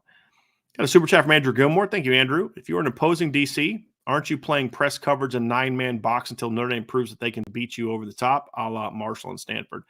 No, I don't think you're going to do that necessarily. Number one, if that's not who you are, by doing that, you're taking yourself out of what you do defensively. So to go say, I'm going to go cover one, because you're basically saying cover one. We're going to go cover one, second safety down. I mean, no, actually, even that is 8 in the box, really. I mean, to get 9 in the box, you're bringing both safeties down. You're going pure cover 0. I don't know that there's teams that are going to be doing that. Couple reasons why. Number one, there's just nobody on the schedule that does that. Number one, and because you're not good here, I'm not going to get out of what I do, what got me here, to do something that you think is going to give you problems. Number one. Number two, I don't know if I want to do that with a couple 6'4", 6'5" guys on the outside and a quarterback that has a history of beating that defense with that. I think the thing here, Andrew, is, look, let me ask you this question, okay? And you can answer it in the chat. Does that work last year with Marshall and Stanford if Sam Hartman's a quarterback? The answer is no, it doesn't. Because you have a quarterback that can make those throws. As I said last season, and Vincel has said this before, Ryan said it before, anyone that's been in a game and watches what happens down the field will tell you, teams tried that at times to a degree, and they got smoked on it by the receivers. The ball just never came. The great catch that Braden Lindsey made against Navy, the one where he caught the ball behind his back, at one point in time, he was like 5 yards past the DB. The reason it became that type of play is because Drew Pine ends up scrambling and throwing it late instead of just hitting the top of his drop and letting it go deep and letting Braden score an easy touchdown. So, no, you weren't doing that to the receivers last year because with Sam Hartman, a quarterback, because you'd have got burned. And remember, NC State or South Carolina was a team that played a lot of man coverage last year, and Notre Dame burned them a couple times. So, no, I don't think that's something that you're going to do. Number one, it didn't work late in the year when teams tried it. Number two, you've got a quarterback too good for that who can burn that. Number three, you've got really tall receivers that can hurt you. And you've got a 5'9" receiver that runs a 4.3 that if he catches you once and covers 0, where he has a step on the guy that he's catching the slant route against, it's a touchdown. So no, I would not want to do that. And the other thing too is if you're playing 9 in the box, if Audric Estime gets through the second level and you just have one bad run fit, it's a touchdown. So no, that'd be far too risky. Are there certain circumstances where you would do that in certain plays or certain moments of the game? Yeah, maybe, but it's not something you're going to do consistently. That's not really a thing that college teams do against other good college teams. Now you may say, hey, we're going to be aggressive and we're going to make sure that we have our defenses geared towards stopping the run. Put 8 in the box, things like that, and make you beat us on the football. But you don't do that by going 9 in the box, press coverage, nobody past 7 yards past the line of scrimmage. That's not really something you're going to do, especially when you have Sam Hartman, a quarterback. Jordan Schreiber asks, do you think Tobias goes for 1,000 yards? I think Hartman reveals the wide receiver star with the work ethic, drive, mindset, and especially the talent. It's possible. Like, look, the only reason I say no is because, number one, the ball's just going to get spread around too much. I really think the ball's just going to get spread around too much. And number two, I don't know that Notre Dame's going to throw for enough yards to be a team that's going to have 1,000-yard receiver with the ball being spread around as much as it did. I mean, again, last year, as good as A.T. Perry was, he had 1,096 yards. That's it. As good as he was. Now he had 1,273 the year before, 1,293 the year before. They also played 14 games. But even last year, I mean, the ball gets spread around too much, number one. And number two, they're just not going to throw the ball that much. I mean, you had 2,000 receivers in 2021 with Sam Hartman, but you threw the ball 519 times that season. Like, here's a stat for you. That year, Wake Forest completed 302 passes. 299 of them were by Sam Hartman. Last year, talking about the Notre Dame football team, they only attempted 338 passes. Wake Forest completed 302 the year before. Now, they're not going to throw as little as they did last year. They're not going to throw as much as they did 2 years ago. There's going to be somewhere in between. And so if the ball gets spread around like I think it will, then I don't know that Tobias gets to 1,000. If he becomes the guy and Sam tends to focus on 2 to 3 receivers more than others, then sure, he's capable of it. I don't think if he doesn't get to 1,000, it's going to necessarily be because he doesn't have ability. It's just going to be about the opportunity because there are other good receivers. You are going to run the football a whole lot more than you did at Wake Forest. All those things are going to factor into why I just don't see it getting to that point. I don't see them being that kind of team. I really don't. I think they're going to be more balanced in that regard. Rob Osgood says, I know it's hard to say, but how do you think Jared Parker's going to use the wide receivers? I am hoping for screens, reverses, motions, running back passes, use the whole field, length and width. I don't really care about running back passes. The other part, sweeps. I mean, if we're talking about Chris Tyree, sure. I'm a big fan of screens. I think that's a big part of the RPO game. That's a big part of blitz beating. I don't know if a team's playing a lot of 8-9 in the box, if you're going to be doing a lot of inside screens, more outside stuff, bubbles, leverage screens, now screens, things like that, where you're looking to gain a leverage on the outside. Reverses, I mean, that's fine. I mean, if they don't ever run a reverse, I'm fine with that. I don't care.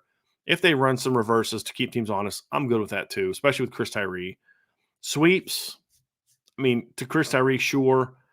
Use the whole field, length and width. That's the big one. And that's what I think is going to be a point of emphasis. And that's something that Coach Freeman discussed with me today is about being able to get the ball out to the perimeter and get the ball down the field. That's going to have to be part of what the Notre Dame offense looks like this year.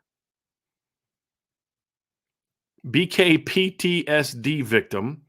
First live show in a while. If everyone reaches their potential this year, who do you think is the best wide receiver combination?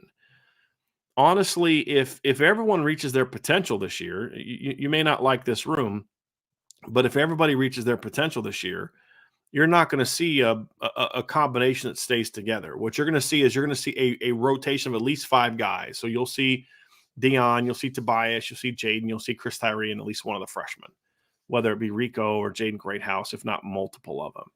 So I think if everybody reaches their potential, you don't have one guy or 2 guys that break out and are that guy. You always prefer to have more. The reason it's happened in the past is because that's all you had. If Samardzija and Stovall didn't break out in 05, who was going to? You didn't have anybody else. So that's the big difference. Jordan Schreiber also asked, can Chris Tyree do what Braden Lindsey did last year, but actually get the ball thrown to him? I mean, in regard to being a potential big play guy, it's possible. They're different players. I mean, Braden Lindsey was an outside guy. Chris Tyree is going to be a slot guy. Braden Lindsey's a couple inches taller. He's a more natural receiver as a route runner. Chris is built a little thicker on the lower half. So, I mean, there's some things that you know what, honestly, Jordan, if you want to look at how Chris Tyree is used compared to Braden Lindsey as a comparison, I think the best thing you can do is kind of go back to when Chris Tyree when Braden Lindsey was in his second year, and Notre Dame did a lot of things with him that year to get him the football in different ways. I mean, jet sweeps. You had jet sweeps that year. You had reverses, screens. I think that would be the year that you could really compare Chris Tyree to what Braden Lindsey did, more so than what we saw last year. DMND 13 says, how do you see the matchup between Notre Dame's receivers and Ohio State's incredibly impressive, ranked best in the country, full of first-round draft picks, secondary? I'm loving the sarcasm that's just oozing out of that question, Dan. I really appreciate that. That's a man after my own heart. Look, Ohio State has a quality secondary. They have talented safety, talented corner. I actually think Ohio State has a good secondary. My beef is more so the way that they're hyping it up, to your point.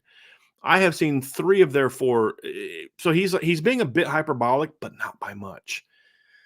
I've seen mock drafts that have Denzel Burke, Josh Proctor, and Latham Ransom as first-round picks. And it's just this hype. I think there's like something like 14 different Ohio State players have projected to be first-round picks next year. It's just, come on, we're being stupid now.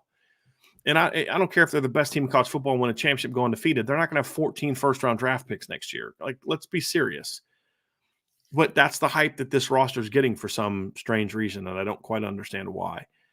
It's getting that absurd like hype this season. It's going to be very good. Look, they've got good speed. They move well. I think the big thing that Notre Dame has that they can use to their advantage is to be able to stretch the field with size.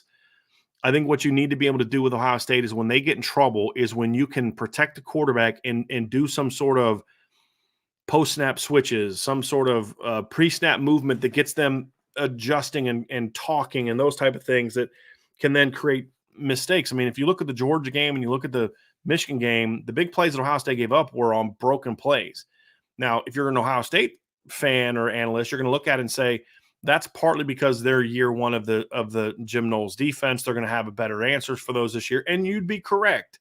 So I think you're going to have to earn it a little bit more against Ohio State secondary this year. But I think Notre Dame's receivers have the size, have the length, and have the speed to be able to make plays. We saw them getting open last year at times against Ohio State. It's just about, look, Sam Hartman's going to throw it up. Can you go out and make plays? That's going to be the question. Are they going to be able to do that or not? I don't know the answer. And how effective they can do that is going to go a very, very long way towards determining just how good Notre Dame is going to be able to play against them from a secondary standpoint. But they match up fine. They match up fine. It'll be a good matchup. 2 good units is what I expect it to be. Brian Fitt, IB Nation, what's up? Who do you think will be the top freshman receiver this year? And then ask, what do you think the numbers will be with the freshman receivers receiving yards and TDs this year? And who do you think will be the breakout this year for them at that position? That's a great question, and I don't know that I can give the answer right now. I think it'd be easy to take the Jaden Greathouse angle because we saw Jaden during the spring, and we saw him catch 11 balls in the spring game. It could easily be him. It could easily be Rico Flores. I think it'll be one of those 2. I think those are the 2 guys in the best position to go out this season and really have breakout seasons, and that's going to be a key. First of all, I want to apologize real quick too. I know that the video quality right now is bad. It's been low this entire time. It's a StreamYard issue today. I apologize. Probably best. So my face is blurry, but I just want to apologize for that. But I just wanted to check, is the sound at least still good? Is there any issues with the sound? I don't really care about the video quality, but is the sound at least still good? Can you guys hear the sound? Vince trying to jump up in there. So sounds good. Okay. That's what I care about. So Tom, to your question, I think it's going to be Jaden Greathouse or Rico Flores. If I had to guess right now, I would guess Jaden. I'm not sleeping on Rico at all, though. And I think Jaden, because I think the opportunity is going to be there more for Jaden Greathouse, because when I look at how they're going to use, I think we're going to see Dion and Tobias playing outside. I think we're going to see Jaden Greathouse kind of playing both outside spots. I think we'll see Rico outside, but I think what we're going to see a lot of this year is I won't be shocked if we see a lot of Chris Tyree and Jaden Greathouse playing the slot, so I think the opportunity will be there a little bit more for Jaden to be a little bit more productive. If at the end of the year, my hope is that the freshmen combined for about 30 catches, 450 to 500 yards at the most. I mean, if they do that with the returners coming back, I'm thrilled.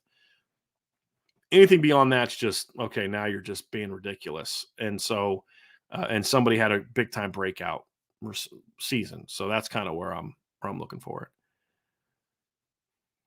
Kurt and Michael, first step to becoming a successful podcaster, or how does one get a foot in the door? Do you have a degree in sports science or media or journalism? Receiver group just needs confidence. It's a difference of variety there, Kurt. No, I don't have a degree in sports science or media or journalism. I played football, high school, college, coach football in college, know the game, and we decided that this is what we're going to do, and we did it. So if you want to do it, do it. Right? Don't look for someone else to Look, nobody gave us a foot in the door when it came to this platform. We just decided we're going to do it. We're going to create our own opportunity. So do that. Everybody, sometimes it's what you need, somebody to give you that opportunity, right? To get into covering Notre Dame, somebody gave me an opportunity, and I took advantage of it and built what I've built. But when it came to podcasting, it was just everybody says, "Hey, don't do it. You can't make money off of it. You can't do this. You can't make money off YouTube. You can't make money off podcasting. There's no money in podcasting." And we just said, "Oh, okay, well, thanks for the advice. We're going to do what we want to do anyway." And so we just did it. And we try our best to put on a quality product and be honest and give you good feedback and try to take some pride in the quality of the product that we're putting out and when we can control it right now today with the issues that we're having. Not a lot I can do about that. StreamYard just tends to have those problems sometimes. So but that's really it. If you want to do it, go do it. Right. And if nobody listens and nobody watches, that's fine. If it's something you love to do, then do it. And maybe you'll get an audience. But I would say that would be my thing, Kurt, is just to do it. If you know the game, you know how to communicate to people. And I would honestly tell you some of the stuff that I hear people in journal, well, you need to do this, you need to do that. Some people that are journalists or have those degrees have given me advice over the years. I'm like, I'm so glad I did not take that advice. So glad I did not take that advice, because I wouldn't be where I am. If you want to do something, go do it. This is what's great about this country. If you want to do something, you have a passion for it and knowledge, and you're willing to work at it, just go do it. So that would be my thing. It's just go do it. And yes, they need confidence, but it's not just confidence. Confidence comes from work. Confidence comes from knowledge of what you're doing. Confidence comes from, just knowing you have talent. There's confidence is just something you just give them. They have to earn it, and it comes through in a lot of different ways. Lance Hab, what types of growth should we look for this year out of the returning guys like JT and Tobias? I mean, we talked about that a little bit during the beginning of the show.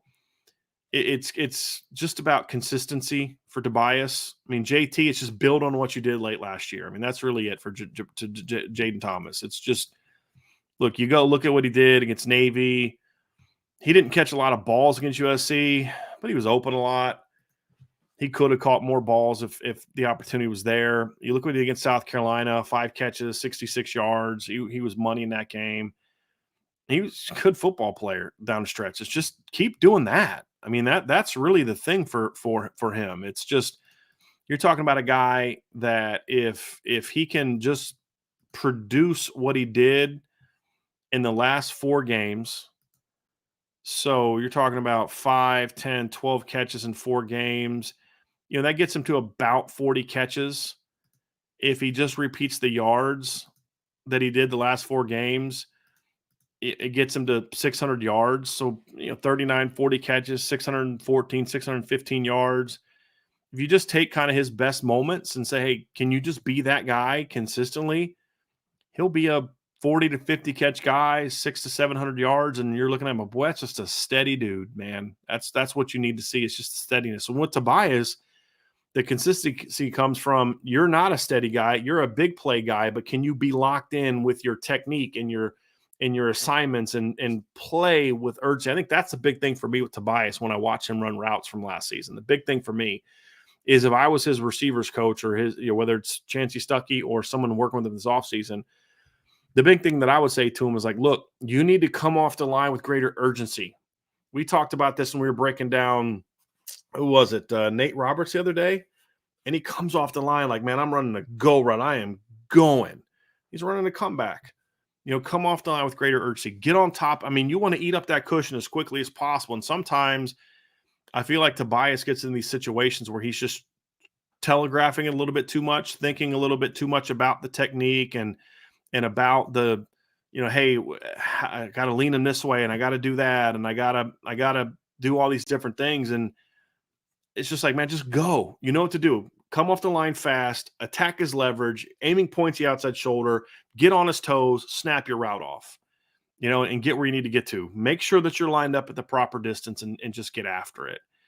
And those are the things that I want to see.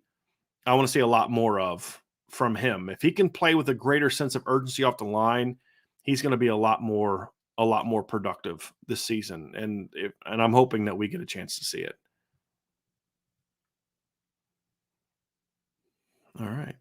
Chris Ayers says, is Parker's offense designed to attack the perimeter more, or is it just to utilize the intermediate, middle, and tight end backs? I'll just say this. I don't think the offense is going to look a whole lot structurally like it did last year.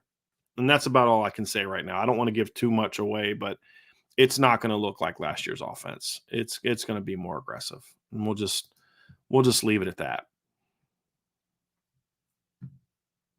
All right. What is the key to having a solid go-to receiver without being predictable and letting the D know where you're going going with the ball? I don't care if they know where I'm going with the ball. They got to know where he's going to do. I mean, there's just people say that. Well, they know the ball is going to go to this guy. Okay, so fine. Do they know where he's going to line up? Do they know what motion he's going to do? They know what route he's going to run. Do they know if we're running a rub? Are we going to run a mesh? Are we going to run a vertical? Are we going to use him as a decoy?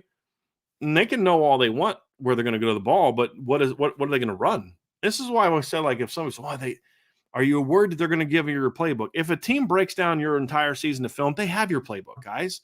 Like, they know every formation you use. They can catalog every single play you ran out of every formation.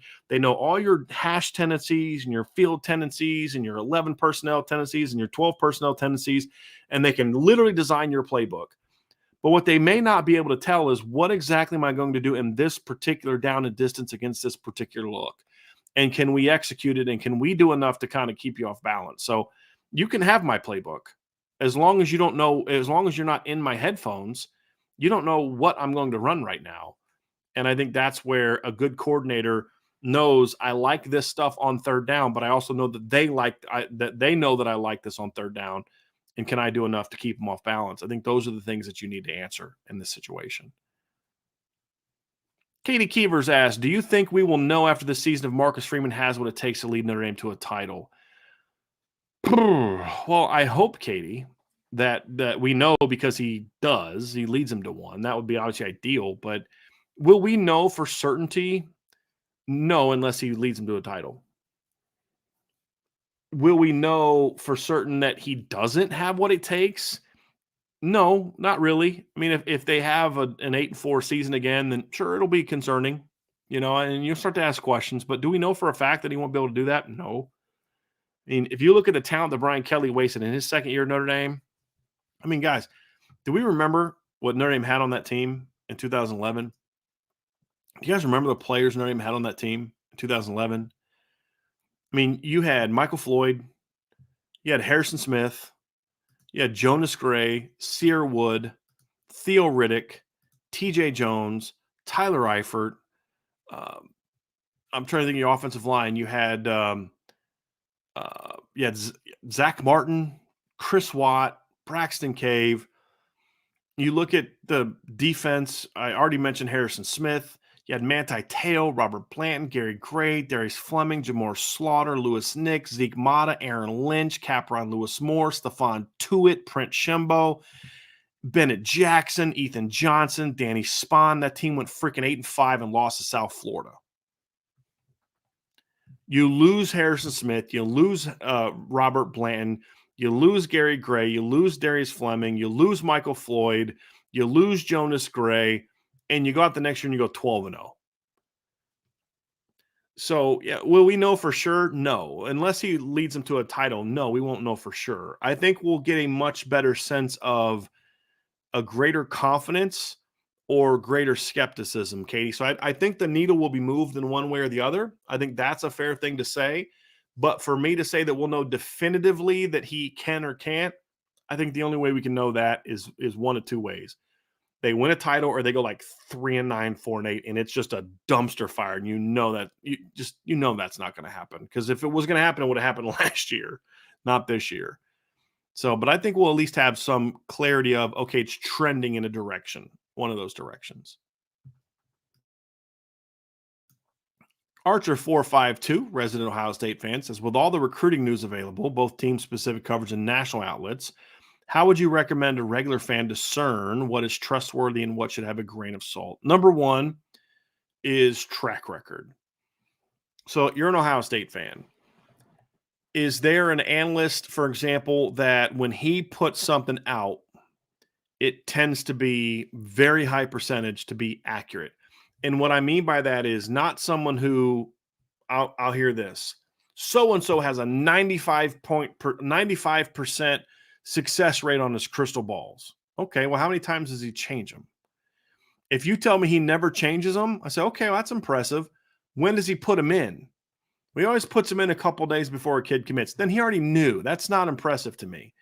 If you were to say, boy, this guy's right 85% of the time, and he always puts crystal balls at least 10, a month to 2 months before a kid makes a decision, say that's a guy that read that recruitment really well. So it's more about when a guy says something, sticks to it, what is his success rate of being correct? Everyone's going to be wrong about things.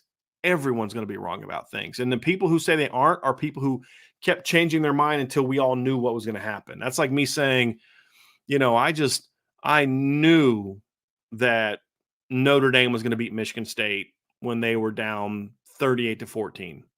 Knew it. No, you didn't. You had no clue. Now, because you didn't tell me that when it was 38-14. You didn't tell me that till Terrell Lambert was at the 5-yard line about to score, and you look at, hey, I think they're going to beat Michigan State. You get what I'm saying? So I may have called it, hey, they're going to beat Michigan State, but I waited until it was obvious. I'm not talking about that. I'm talking about people that throughout the recruitment are giving you fair and objective analysis. If a guy says to you something that's like, after every visit, oh, they crushed it, and they're going to get every kid that they had on campus. He's probably either A, covering Alabama, or B, not being honest with you. If every season you have a guy say, like this guy, all these guys will step up and be good, there's no doubt about it, and then they all don't, then he's not someone who's trustworthy. One thing we try to do here, for example, is we try to tell you, hey, here's what I think could happen, but if this guy doesn't do this, this, and this, then he's got something to prove. When it comes to like recruiting, for example, we're going to tell you where things are, and we're going to try to tell you the difference between what we're hearing from sources and what we believe to be true. So you can evaluate us on our track record. What commitments did we get right? Which ones did we get wrong? And say, what, by and large, they tend to, when they say something, they tend to A, be well sourced, B, they don't change their opinion a ton, and C, they tend to be right. And I think you want to find someone that when it comes to recruiting, for example, that you find someone that's willing to be a little reserved, like, hey, I'm hearing good things, but such and such. And I think those type of people are good to have as well. But just finding people who have a track record of consistency, people that are willing to not always say that everything is awesome for a team too, is important. And I think all those things factor into what makes someone trustworthy. But look, it's like with anything else. Who do you trust to shoot free throws? The guy with the highest completion or free throw percentage, right? I mean, who are you going to trust to shoot a free throw? Larry Bird or Shaquille O'Neal? Both were champs, both won multiple rings, both won MVPs. You say, well, I'm going to take Larry Bird. Why? Track record. He's a 90+% free throw shooter. Shaq's 50%, right? It's now doing other things. Take Shaq. Who do I need to go down there if I need to have a guy just dominate in the paint all game long? Take Shaq.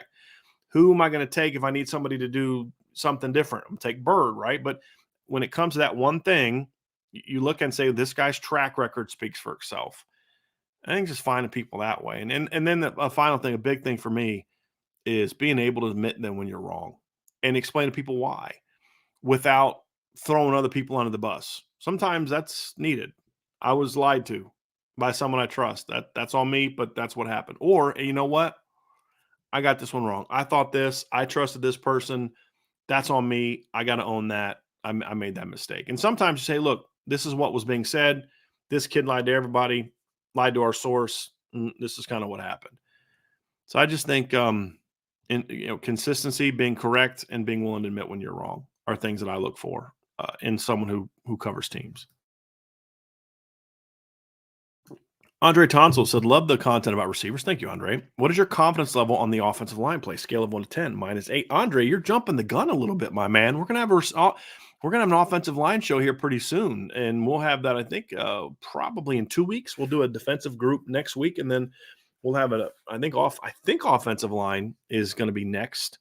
After that, I'm not 100% sure, but yeah. So I'm not going to give that away just yet, Andre. But I do love your confidence, and I'll say if you are correct and they are that good, this team is going to have a shot to be pretty good at running the football. This I still will say, no matter how good the offensive line is, no matter how good the running back room is, no matter how good Sam Hartman is, if the receivers don't play to their potential, this team's going to have a hard time being a championship caliber team. I still think it comes down to this unit that we talked about today, really stepping up and just being that team. Ray Holcraft says, which teams in the schedule pose the greatest threat in limiting what Hartman can do in terms of best pass rush opponents and best secondaries? That's a good question, Ray. Well, I think NC State has a history of giving Sam Hartman problems, so I think you have to go with them. They've had 2 games against him where they've made life a little difficult for him. I think Ohio State, with the talent they have on the defensive line, with the talent they have in the secondary, they have some good blitz schemes that gave Notre Dame a lot of problems last year. And the fact that they did pressure the quarterback last year against Notre Dame. So that's a team where the Notre Dame offensive line has to prove itself. Because last year, Ohio State whipped their butts up front. And so that's one. Looking through the schedule, Clemson will be better in the secondary this year. Front 7, we'll see, but still good enough that if you don't bring your A game, you're going to have a harder time against them. They'll be better in that regard. You look at some other teams, USC, not really. As long as you play your game, you should have success. They have some good. Kalen Bullock's a good safety. They got some new transfers on the front 7. Eric Gentry's a disruptive player. Should they be a team that can really limit Sam Hartman? Not if Notre Dame plays their game. In my opinion, if Notre Dame plays their game, they should be able to move the ball on USC. If they play their game, they should move the ball on Navy and Tennessee State, Central Michigan, Duke, Louisville, USC, Pitt, Wake, Stanford.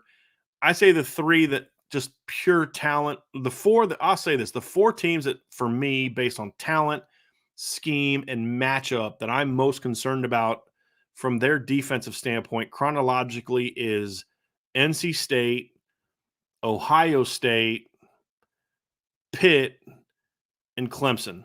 Those would be the 4 that I'm probably most concerned about when I look at the matchups for Notre Dame. Now, look, a lot of USC can give you problems if you're not playing your game. If your blitz protect, if your protection schemes aren't well designed and well executed, if your offensive linemen aren't playing with good technique, they've got guys can hurt you and beat you.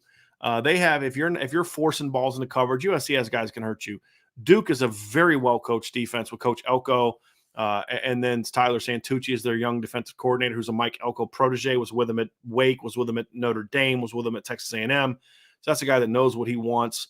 So there's teams that can hurt you if you don't play your game. What I'm referring to, Ray, to answer your question is teams that even if you play your game, have the scheme or talent to match up and present Notre Dame with problems. I think those are the 4 that I would have the biggest concern about for Notre Dame. It's a good question. Gregory Perez says, what scheme would you run at Notre Dame given the current personnel while also keeping sustainability in mind and also in general? Which college football offensive scheme is your favorite to watch other than Notre Dame's? Well, honestly, Gregory, I wouldn't go very far away from what Notre Dame's doing now. Honestly, I mean, that I would have my own wrinkle and my own, DNA and personality into it, but mix between 11, 12, some 13 in certain situations, some 21. I love multiple personalities, multiple personnel groupings. Using guys out of the backfield, spreading the field. I like, mixing up tempos. I like RPOs. I'm an inside outside zone guy. I would probably come around on duo. I've come around on duo in some regards. And so I don't know that I would say that I'd be way different than what Notre Dame does from what I believe they're going to do schematically with my playbook. It's just how I use it might be a little bit different. The coach who I enjoy watching the most other than Notre Dame, there's a couple. Steve Sarkisian's one. I've said this before. As an offensive mind, I'm a big Steve Sarkisian fan. I think he's a really smart coach. I think he knows how to call plays and design. He does a lot of things that I believe in. That's also partly why I like him. Is you're going to like someone who does things that you believe in. He's a really good football coach. I really enjoy what he does. I'll tell you another coach who does not run a system that I would run. I don't. It's just not what I grew up on. It's not what I believe wins a championship. But I'll tell you what, he is as good as I've ever seen at implementing that system, and that's Lincoln Riley with the air raid. I don't like the air raid. I would never run that offense. It's just not me. But Lincoln Riley is as creative of a designer and play caller as you're going to find in an air raid offense. And he's learned, especially at Oklahoma, and he carried it at times at USC last year. I'd like to see him, if I'm being objective and just looking at USC as a non-Notre Dame fan, I'd like to see him even do more of it, but really mixing in the run game more than like the Mike Leaches and the Hal Mummies ever did, striving for that balance. But he's a very creative play designer and play caller. And as someone who appreciates good coaching, his offenses have been fun to watch. And I kind of thought he got a little bit stale at Oklahoma that last couple of years. He was rejuvenated last year at USC. Somebody asked about Josh Heupel. He's a good play caller. I think his stuff is more about tempo and spacing and things like that. And so I appreciate how good Josh Heupel is, but it's just not an offense I necessarily enjoy watching. And so he said, the question being favorite to watch other than Notre Dame, I don't necessarily love that, to be honest with you. It's just not really something that I enjoy as much, to be completely real. I think Lane Kiffin at times, I love watching his offense, and other times I just want to rip my hair out and be like, what is he doing? But when he's on, man, he's really, really good. He's a really, really good coach. I'll be honest, I don't love Ryan Day's offense. I don't think they use the run game nearly enough. As the further he's gotten away from Urban Meyer, the less he's relied on the run game. I want to see him make some changes. I really don't love his offense. I really don't. I'm trying to go through here and see if there's any other offensive coaches off the top of my head that I rather enjoy watching. Those are my main guys. I like Jeff Brom's pass game a lot. I enjoy watching Jeff Brom's pass game. I just wish Jeff Brom would do more to develop a run game. That's my big thing. And I'm curious to see if he's going to do that now more at Louisville. Because, look, you can't use – we don't have the talent at Louisville as an excuse. You can't. You can't. You can use that at Purdue. You can use it at West Kentucky. You can't use that as an excuse at Louisville. You've got to have a more balanced offense. But when you just talk about just designing a pass game, he's about as good as there is in college football at that. Here's another guy whose offense I like to watch. He may not be the best human being on the planet, but Bobby Petrino's offenses are really fun to watch, as far as just if you're someone who appreciates, formations and usage and spacing. And I mean, he's a really smart football coach. He's just, yeah, you guys know. You all know.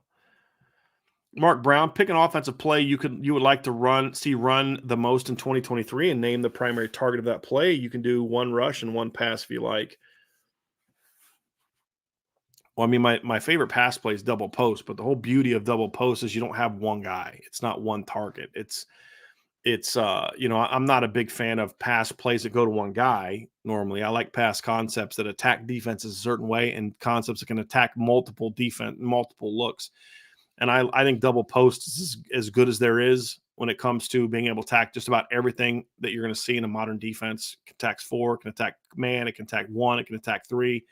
It's not great against 2, but I think there's ways you can run it against 2 with tags that can be effective. I told the story about how I got in a shouting match with my head coach, who was also our play caller, about how I said all week I thought we could run double post against cover 2. He didn't think we could, because in theory you can't, because the safety gets over top of the outside post, the inside backer gets on the inside post, but they didn't run it in a traditional way. They had a safety, a kid that transferred from Pitt.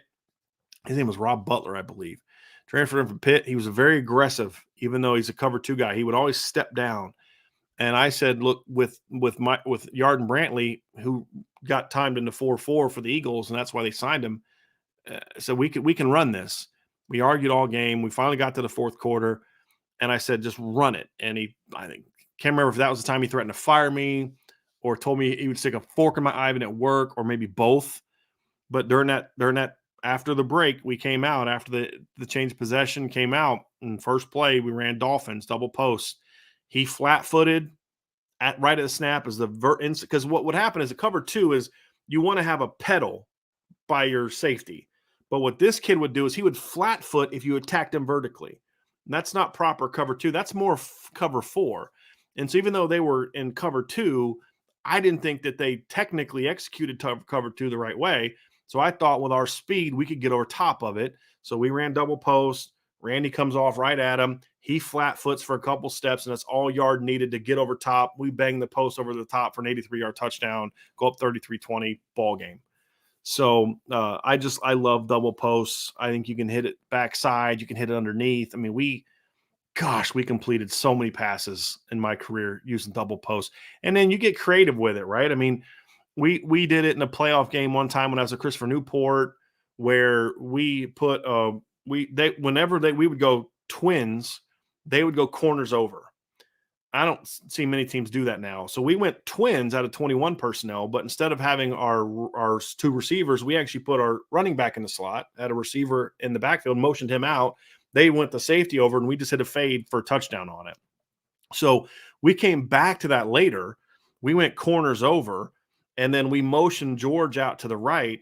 And so then they overplayed it, and we came back, banged a backside post to Nathan Davis for a big play, got us inside the 5-yard line completion, scored a couple plays later, and that helped us beat the number 2 seed in the playoff at their place, with being able to hit some plays like that. So you can have a lot of fun with it if you create it, if you run it the right way, but you got to have the personnel to run it.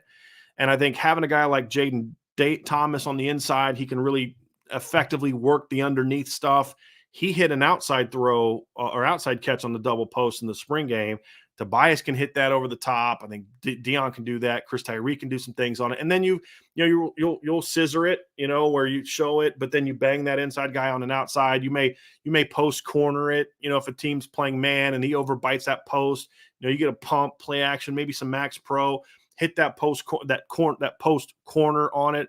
There's so many different things you can do on it. That's a scheme that I would absolutely make a bread and butter of my pass game. My vertical pass game would be double posts. Run game, I'm an inside zone guy. That's my favorite play. So that would be mine. That's an easy one. But run game, there's a lot of fun stuff to do.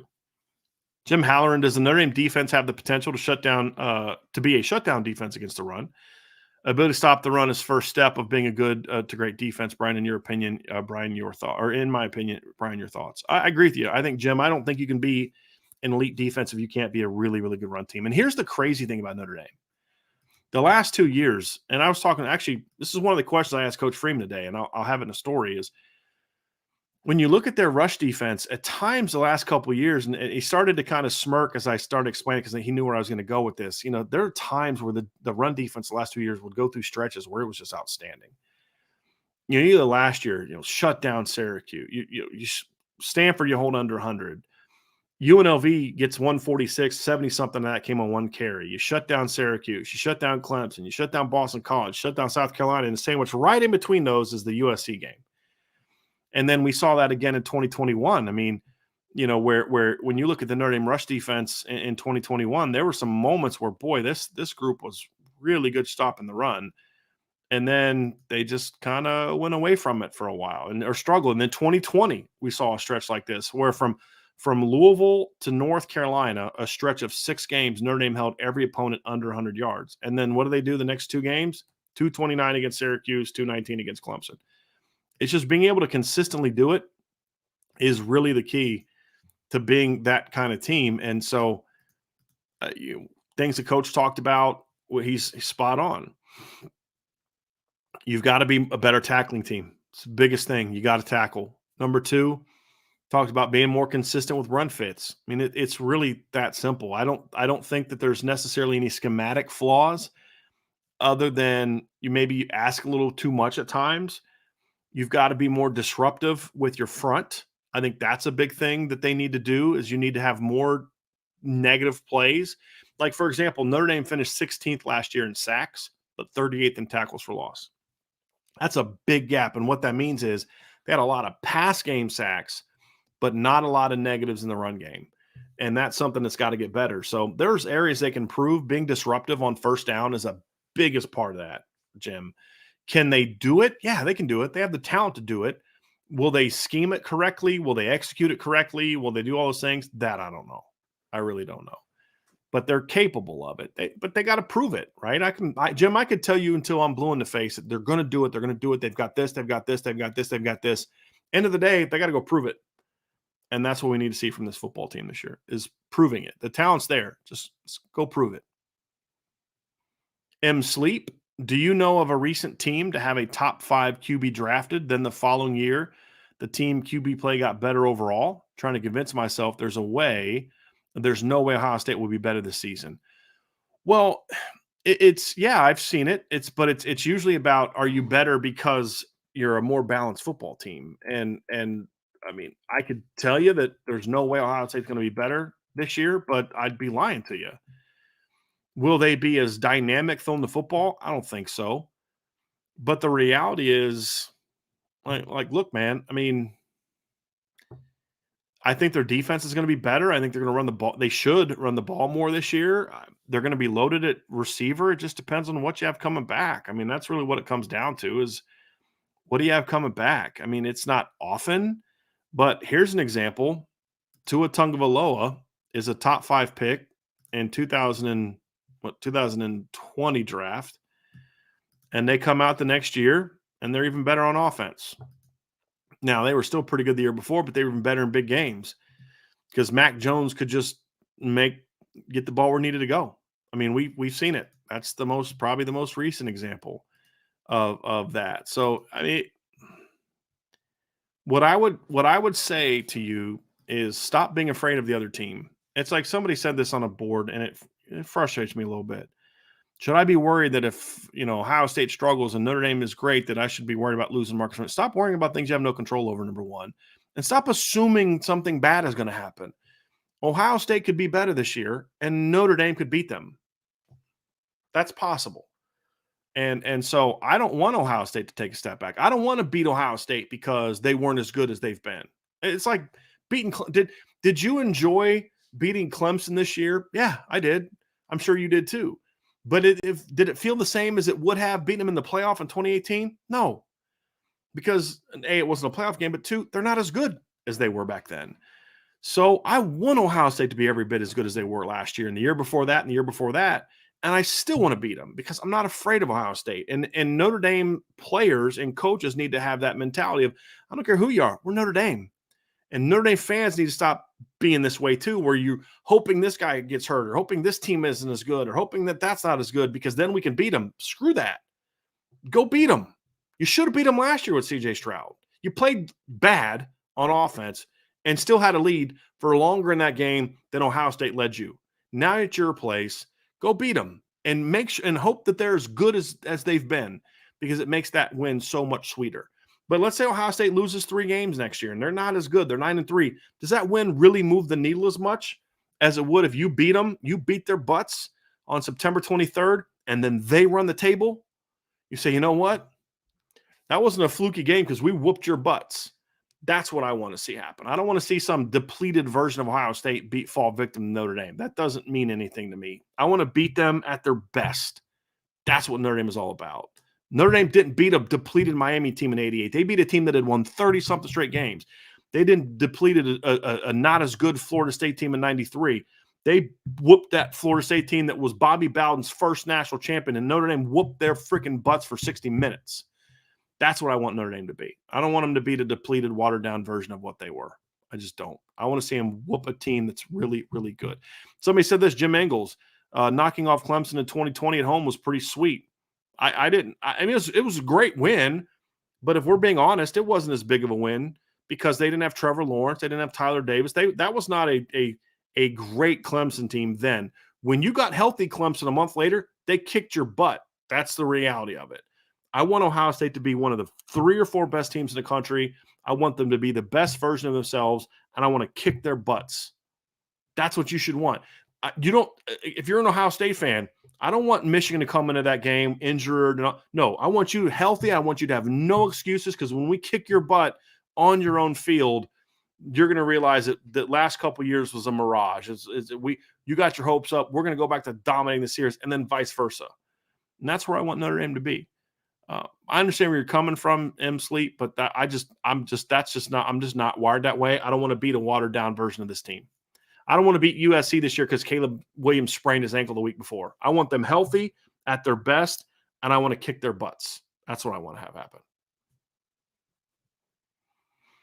Archer45 says, do you think Ohio State has a chance to move the needle with Justin Scott this weekend, or is it a solely two-horse race between Notre Dame and Miami? It's definitely not a two-horse race. Could Notre Dame move the needle? Sure they can. I mean, could Ohio State move the needle? Sure they can. I mean, the kid wouldn't be taking a visit if he didn't have some level of interest. I don't think this is a two-team race. I think right now it's more of a 3 to 4 team race. I think Georgia's in it. I think Michigan's in it. And if Ohio State can really do well this weekend, they could be in it. No, I don't think it's a two-team race at all. I don't. And I don't think it's a two-team race. I don't. Patrick King says, who has the best hands on the team? 2002 hands, pun intended. It was Michael Mayer. Good question. I'd probably have to say best hands on the team. I'll tell you what, man. Jaden Greathouse is going to be in that conversation. He's going to be in that conversation. He has great hands. Jaden Thomas is in that conversation. Tobias has really good hands. Those would probably be the three for me. Holden Stace has really good hands. Those are probably the guys that are in the conversation for me as far as having the best hands on the team. Yeah, good question, Pat. Because it was Michael Mayer last year. Wasn't in previous years. He was a little inconsistent at times. But last year, no doubt about it. What is Brian Hartline doing at Ohio State that is so effective? Ohio State fan pointed out to me that a guy like Chris Olave was a composite 3-star. First of all, that doesn't mean anything. Guys, Chris Olave was not a 3-star. This is what I keep trying to tell everybody. College coaches do not take kids that have 3-star talent and turn them into All-Americans.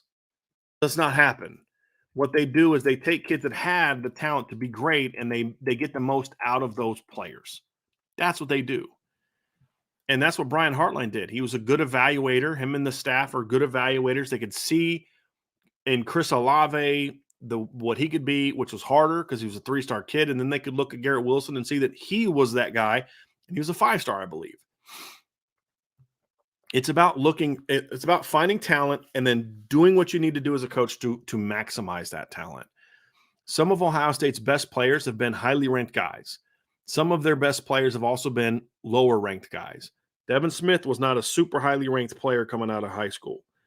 Michael Thomas was not a super highly ranked player coming out of high school.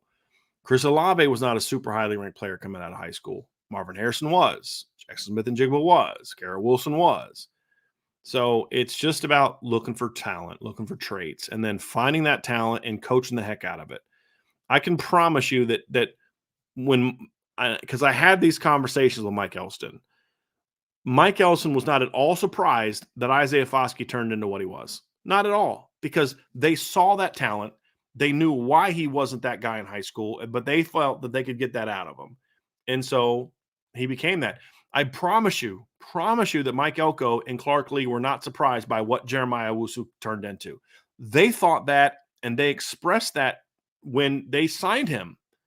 At Mike, what do you like? And just about Jeremiah, why are you going after this kid? Because I was fired up about it because he's a Virginia kid. I love the film, 4-star kid. I gave him a 4.5-star upside grade, and I still undersold him.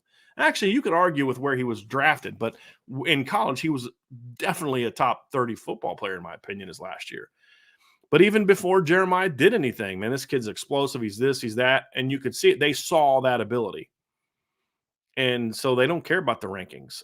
Cole Mullins is the guy that I look at and see right now. It's like, I don't know what the stars say, but here's what I know. I watched the film, and this kid's really flipping good. So you get that kid and you coach him up and you make him the best thing you can do. So what Brian Hartline has done is he's a very good evaluator of talent. They play in a very pass-friendly system, which is going to help them put up numbers.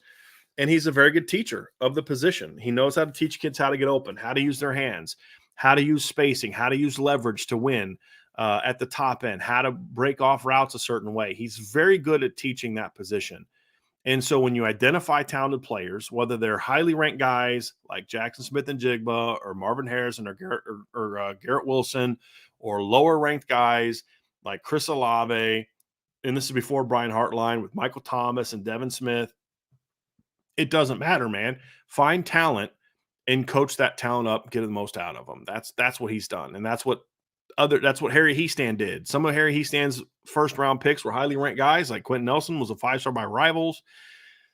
Other guys that Harry Heastand coach weren't very highly ranked, and it's find talent that fits what you do, coach them up, and teach them how to play the game, and push them every day to be the best they can be. Brian Hartline does that extremely well, and Notre Dame needs to make sure that they have guys that can do that. Donald Richardson, can our backup quarterbacks carry us if, God forbid, Hartman goes down? Depends. I mean, a lot of opponents, Donald, yeah, they can. Look, it's kind of like last year. I said, I think Notre Dame could go 10-2 with Drew Pine, and they went 8-2 with Drew Pine. The thing is, you're not going to win the big games, right? 9-3, 10-2. You're not going to win the big games with them. You're not going to beat Ohio State most likely with those guys. You're not going to do to Clemson at their place what you did to them this year. It was an anomaly, if we're going to be honest about that. You're not going to beat USC most likely with one of those guys at quarterback, unless Kenny Minchie's just more ready to play than I think he's going to be. But there's a lot of teams on the schedule. They can still go out and just out talent and win games. I mean, if Kenny Minchie or Steve Angeli was the starter from day one, I'd say that 9-3 is probably my floor prediction for this team, just because of the talent at everywhere else. So yeah, can they carry them? No. Can they do what they need to do to win games week after week? Yes, they can. There's no doubt. And we saw that last year with Drew Pine when he stepped in.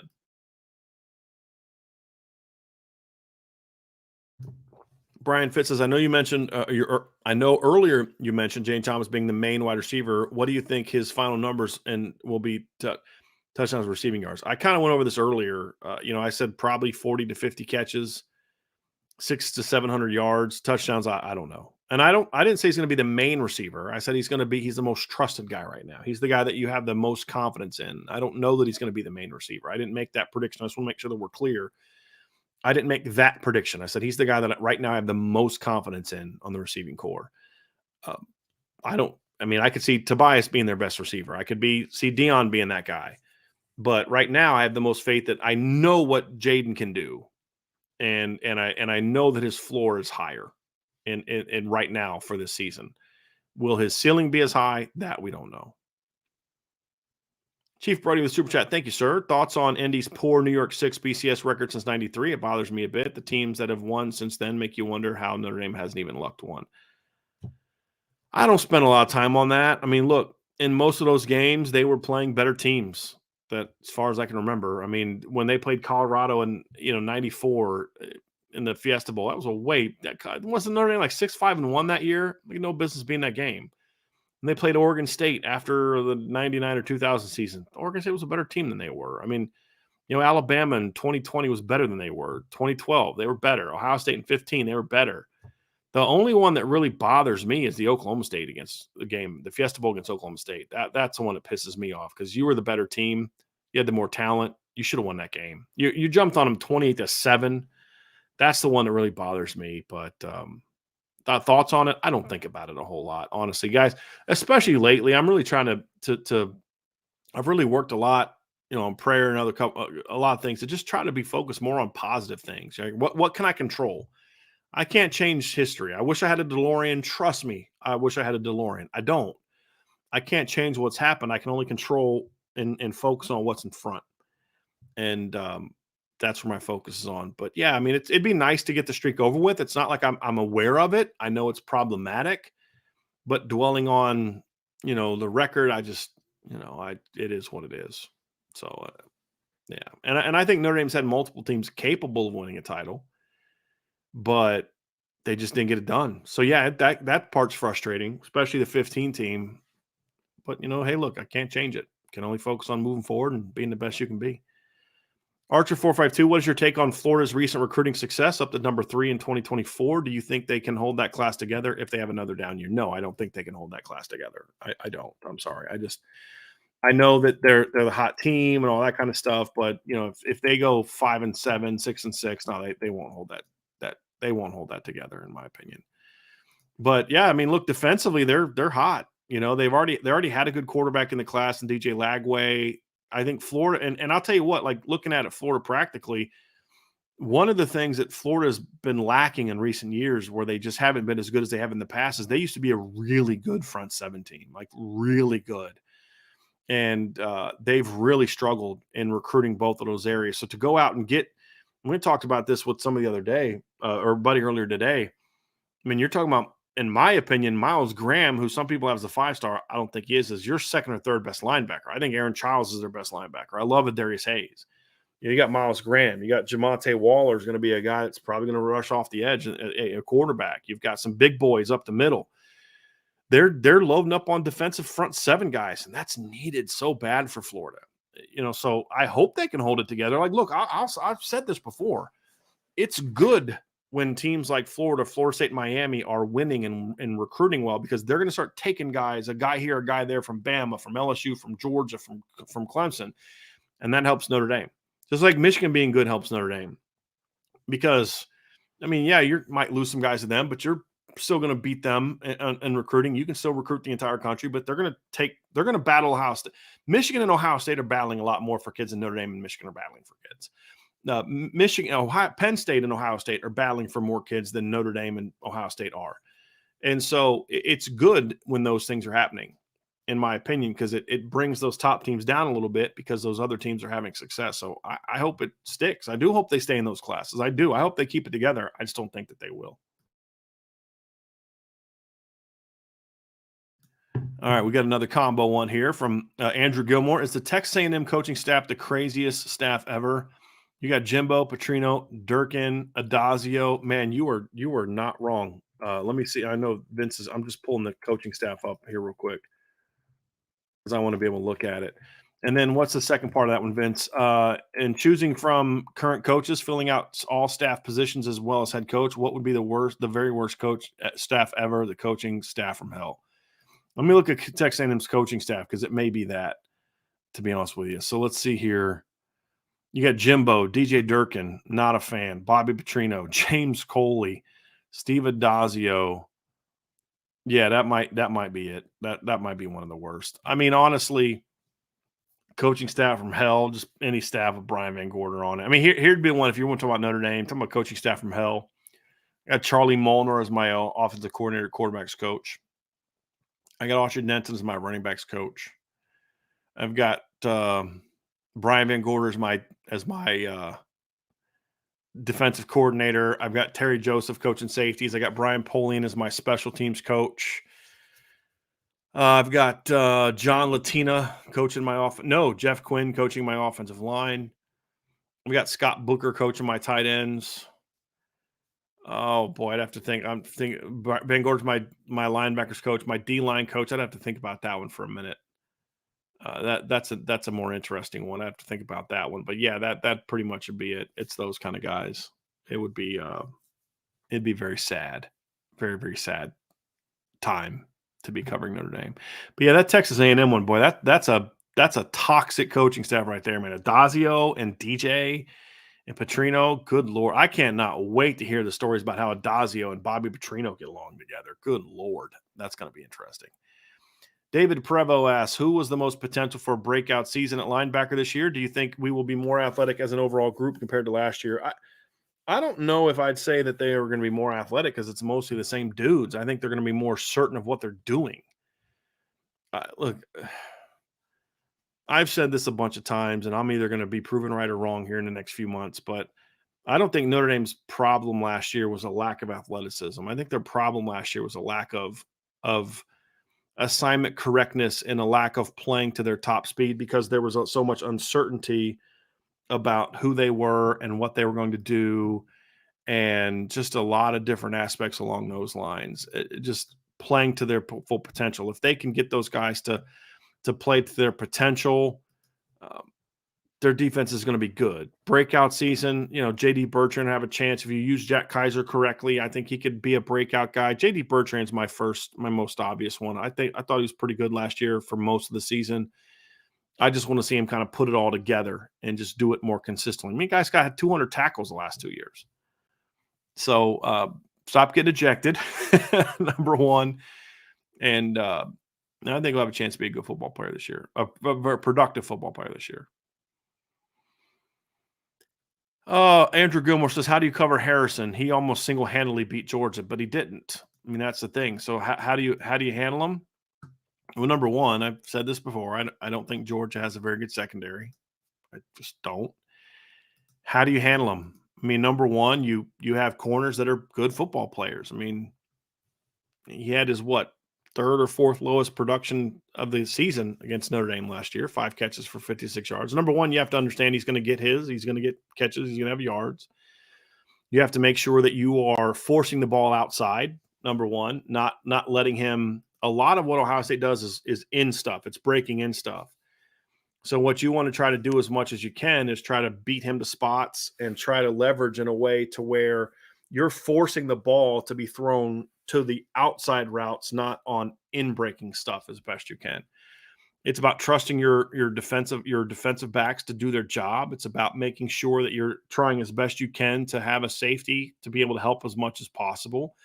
But it's really just about discipline and guys being recognized. Okay, if he's running an over route, that safety has to see it and jump that route. So it's not so much about covering him per se, like I'm running with you all day.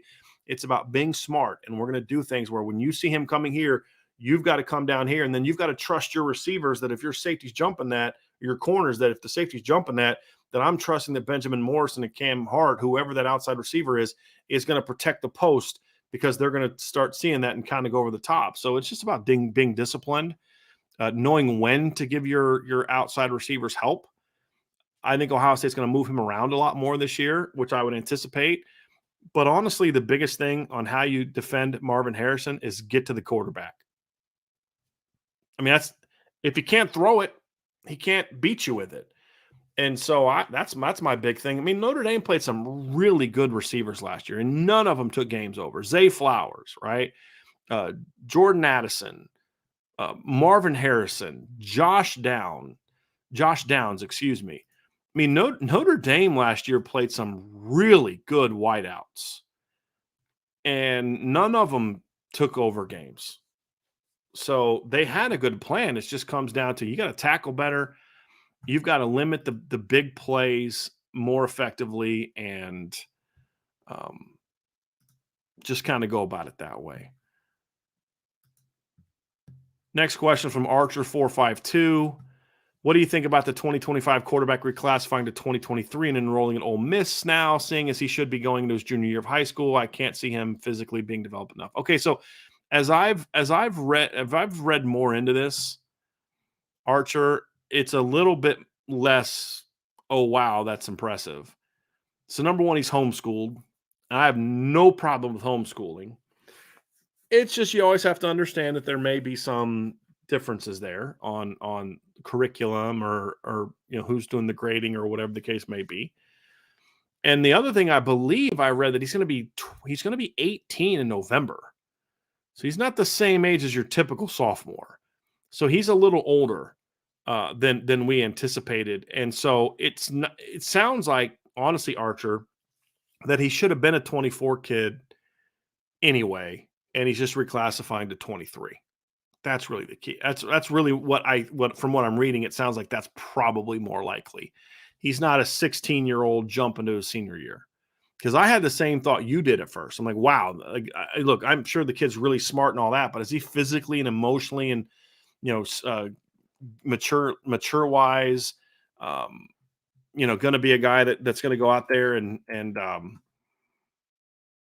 be ready to play? No, I don't think so. But it sounds like he's a little bit older than your typical high school sophomore, which is why he's making that 2-class leap. So it wasn't quite as knock your socks off as I had originally thought. So I'm going to just answer these last two, Vince, that we have. Actually, this last one right here from Ray Holcroft, because I'm about to lose my voice.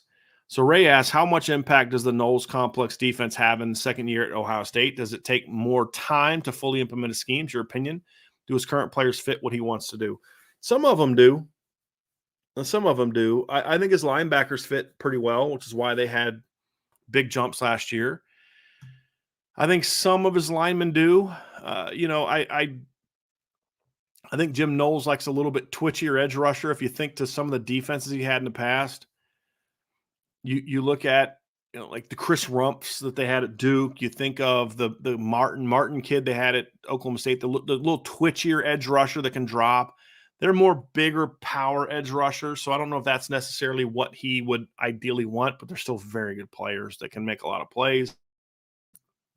I think the secondary is where they got to get better. I think he wants to be a team that can mix up coverages, play zone, play some man, bring some fires from second and third levels, do some different things. So I think a chunk of it is good, but at the end of the day, it's about him to say, hey, this isn't about what you want. This is about what you have, and build your system around the players you have, and then recruit what you want. That to me is the key. And so I think those are different aspects of looking at the Jim Knowles defense. In the past, it's been year 3 where you've seen the big jump in his defenses, but he also didn't have the talent he has at Ohio State at those systems, at those places. So I expect his defense to be better this year. I do. I think and this is why I still think Ohio State's going to be very good this year. I said this the other day to a buddy. I think I've said it on the show before. I could see Ohio State being a better team than they were last year, but having a worse record because their schedule. Last year, you had Michigan and Notre Dame at home. This year, you got them both on the road. Notre Dame's going to be a much better team, in my opinion. Michigan's still going to be good. Penn State's going to be better. I think if the defense makes a jump, I think it's going to make, and they get back to running the ball more, I think this Ohio State team could be very dangerous. They are a team that I have a small list of teams I think are capable of winning a title this year. They're absolutely on that list. Absolutely on that list. And I expect Kyle McCord or Devin Brown or whoever their quarterback is to put up numbers. The question is, will they make the money? It's like what we talked about the receivers, right? You can have 1,000 yards all you want, but if it's because you went for $150 against Tennessee State and 125 against Central Michigan, and I had 160 against Wake Forest, but I had 35 against Ohio State, guess what? You're not a money player. I want the guy that has 3 catches for 50 against Central Michigan, but goes out for 8 and 120 against Ohio State. That's the money guy for me. That's what I want. And that's to me what the best players do. And so that's going to be the big question mark for me when you look at Ohio State this year is going to be, can their quarterback make the money plays? Can he make the game-winning plays? Can he be at his best when the games are biggest? You look at Marvin Harrison last year, and he was good in September and October. I mean, he had a big game against Arkansas State. They stink. He was good against Lee. They stink. He didn't do a lot against Wisconsin or Rutgers. Had a very good game against Michigan State. Their pass defense sucks. He wasn't very good against Iowa, but that defense was great. They didn't need him. But against Penn State, that was a game they really needed him to be money because their off defense couldn't stop Penn State. And he had the best game of his career, in my opinion. They go out against Michigan, and the rest of your offense is struggling, but he steps up and makes big plays, right? Like, that's what I like. I like the money guys. I like the guys that put up yards in the biggest moments. He goes out there in the playoff, and like you had somebody said earlier, I mean, just puts that offense on his shoulders. Now CJ played great in that game too. Don't get it twisted. Like, he was throwing some dimes and buying time and getting out of the pocket and doing all that kind of stuff. But Marvin is the guy. The reason I like Marvin Harrison is not because he's big and fast and all that. That's good talent evaluation. But what I like about Marvin is that he tended to be really good in the biggest moments. And those are the guys that I'll always want to go to battle with that guy in big moments. Those are the guys that I want to see. Is the guys that produce on the biggest stages, the biggest moments. And that's the thing about Brady Quinn. There's these Notre Dame fans that have this weird thing where they just like to tear down certain players. And I know a guy, used to work with a guy that would just always nitpick Brady Quinn. And I'm like, you can talk about a stone motion and Zach. I don't give a crap, because when the game was on the line and he had the ball, you just knew you were going to go down and score and win the game. Now, the defense would give some of those away. But I want those money guys. I want those guys to step up when the lights are brightest. That's what I want to see. And I think Brady did that. I mean, against Ohio State in 2005, I thought Brady played well that game. Against LSU, oh, look at his numbers. Well, did you watch his team? His team sucked. I thought Brady battled that game. and those are the guys for me. Give me the money guys, the big game guys, the fourth quarter drive guys over the stat, patterns on any day of the week. And so I think Ohio State's going to be a really good football team. Will they be a team that can win a championship? They got a shot. Absolutely. They're one of those teams that are in the mix. But, yeah, and I think their defense, to me, is going to be a big reason why that's going to be the case. So I know I kind of turned that into a whole Ohio State sort of preview, but that's kind of where I'm at on that one. So anyway, that's going to do it. So, Vince, can you take that one down? Folks, everybody, I want to thank you all so much for being with me today. Hit that like button, folks. Hit that subscribe button. Hit the notification bell. I'd love it if you wanted to sign up for the message boards at boards.irishbreakdown.com. That would be awesome. We got our merch store down there. So you get some. We got this is in the merch store. That's in the merch store. This is a for IB employees only. So I got to keep something special just for us. This is our game shirt, but I wore this to the interview today and didn't really have time to change. So that's why I'm rocking this one today, but it's also a very, very comfortable shirt. But we do have some polos in the merch store as well. You can check those out. Have a great rest of your day. We'll be back tonight, 6 o'clock, IB Nation Sports Talk. They're going to have a very fun topic. I think it's like something about like most frustrated moments in Notre Dame. That's going to be a very interesting show. I'll be back tomorrow, Wednesday, with our midweek rundown. And then Thursday, we'll have a show. Friday, we'll have our mailbag. So it's going to be a very, very busy week. Stay tuned in to the Irish Breakdown podcast. Have an awesome day. Thanks, everybody.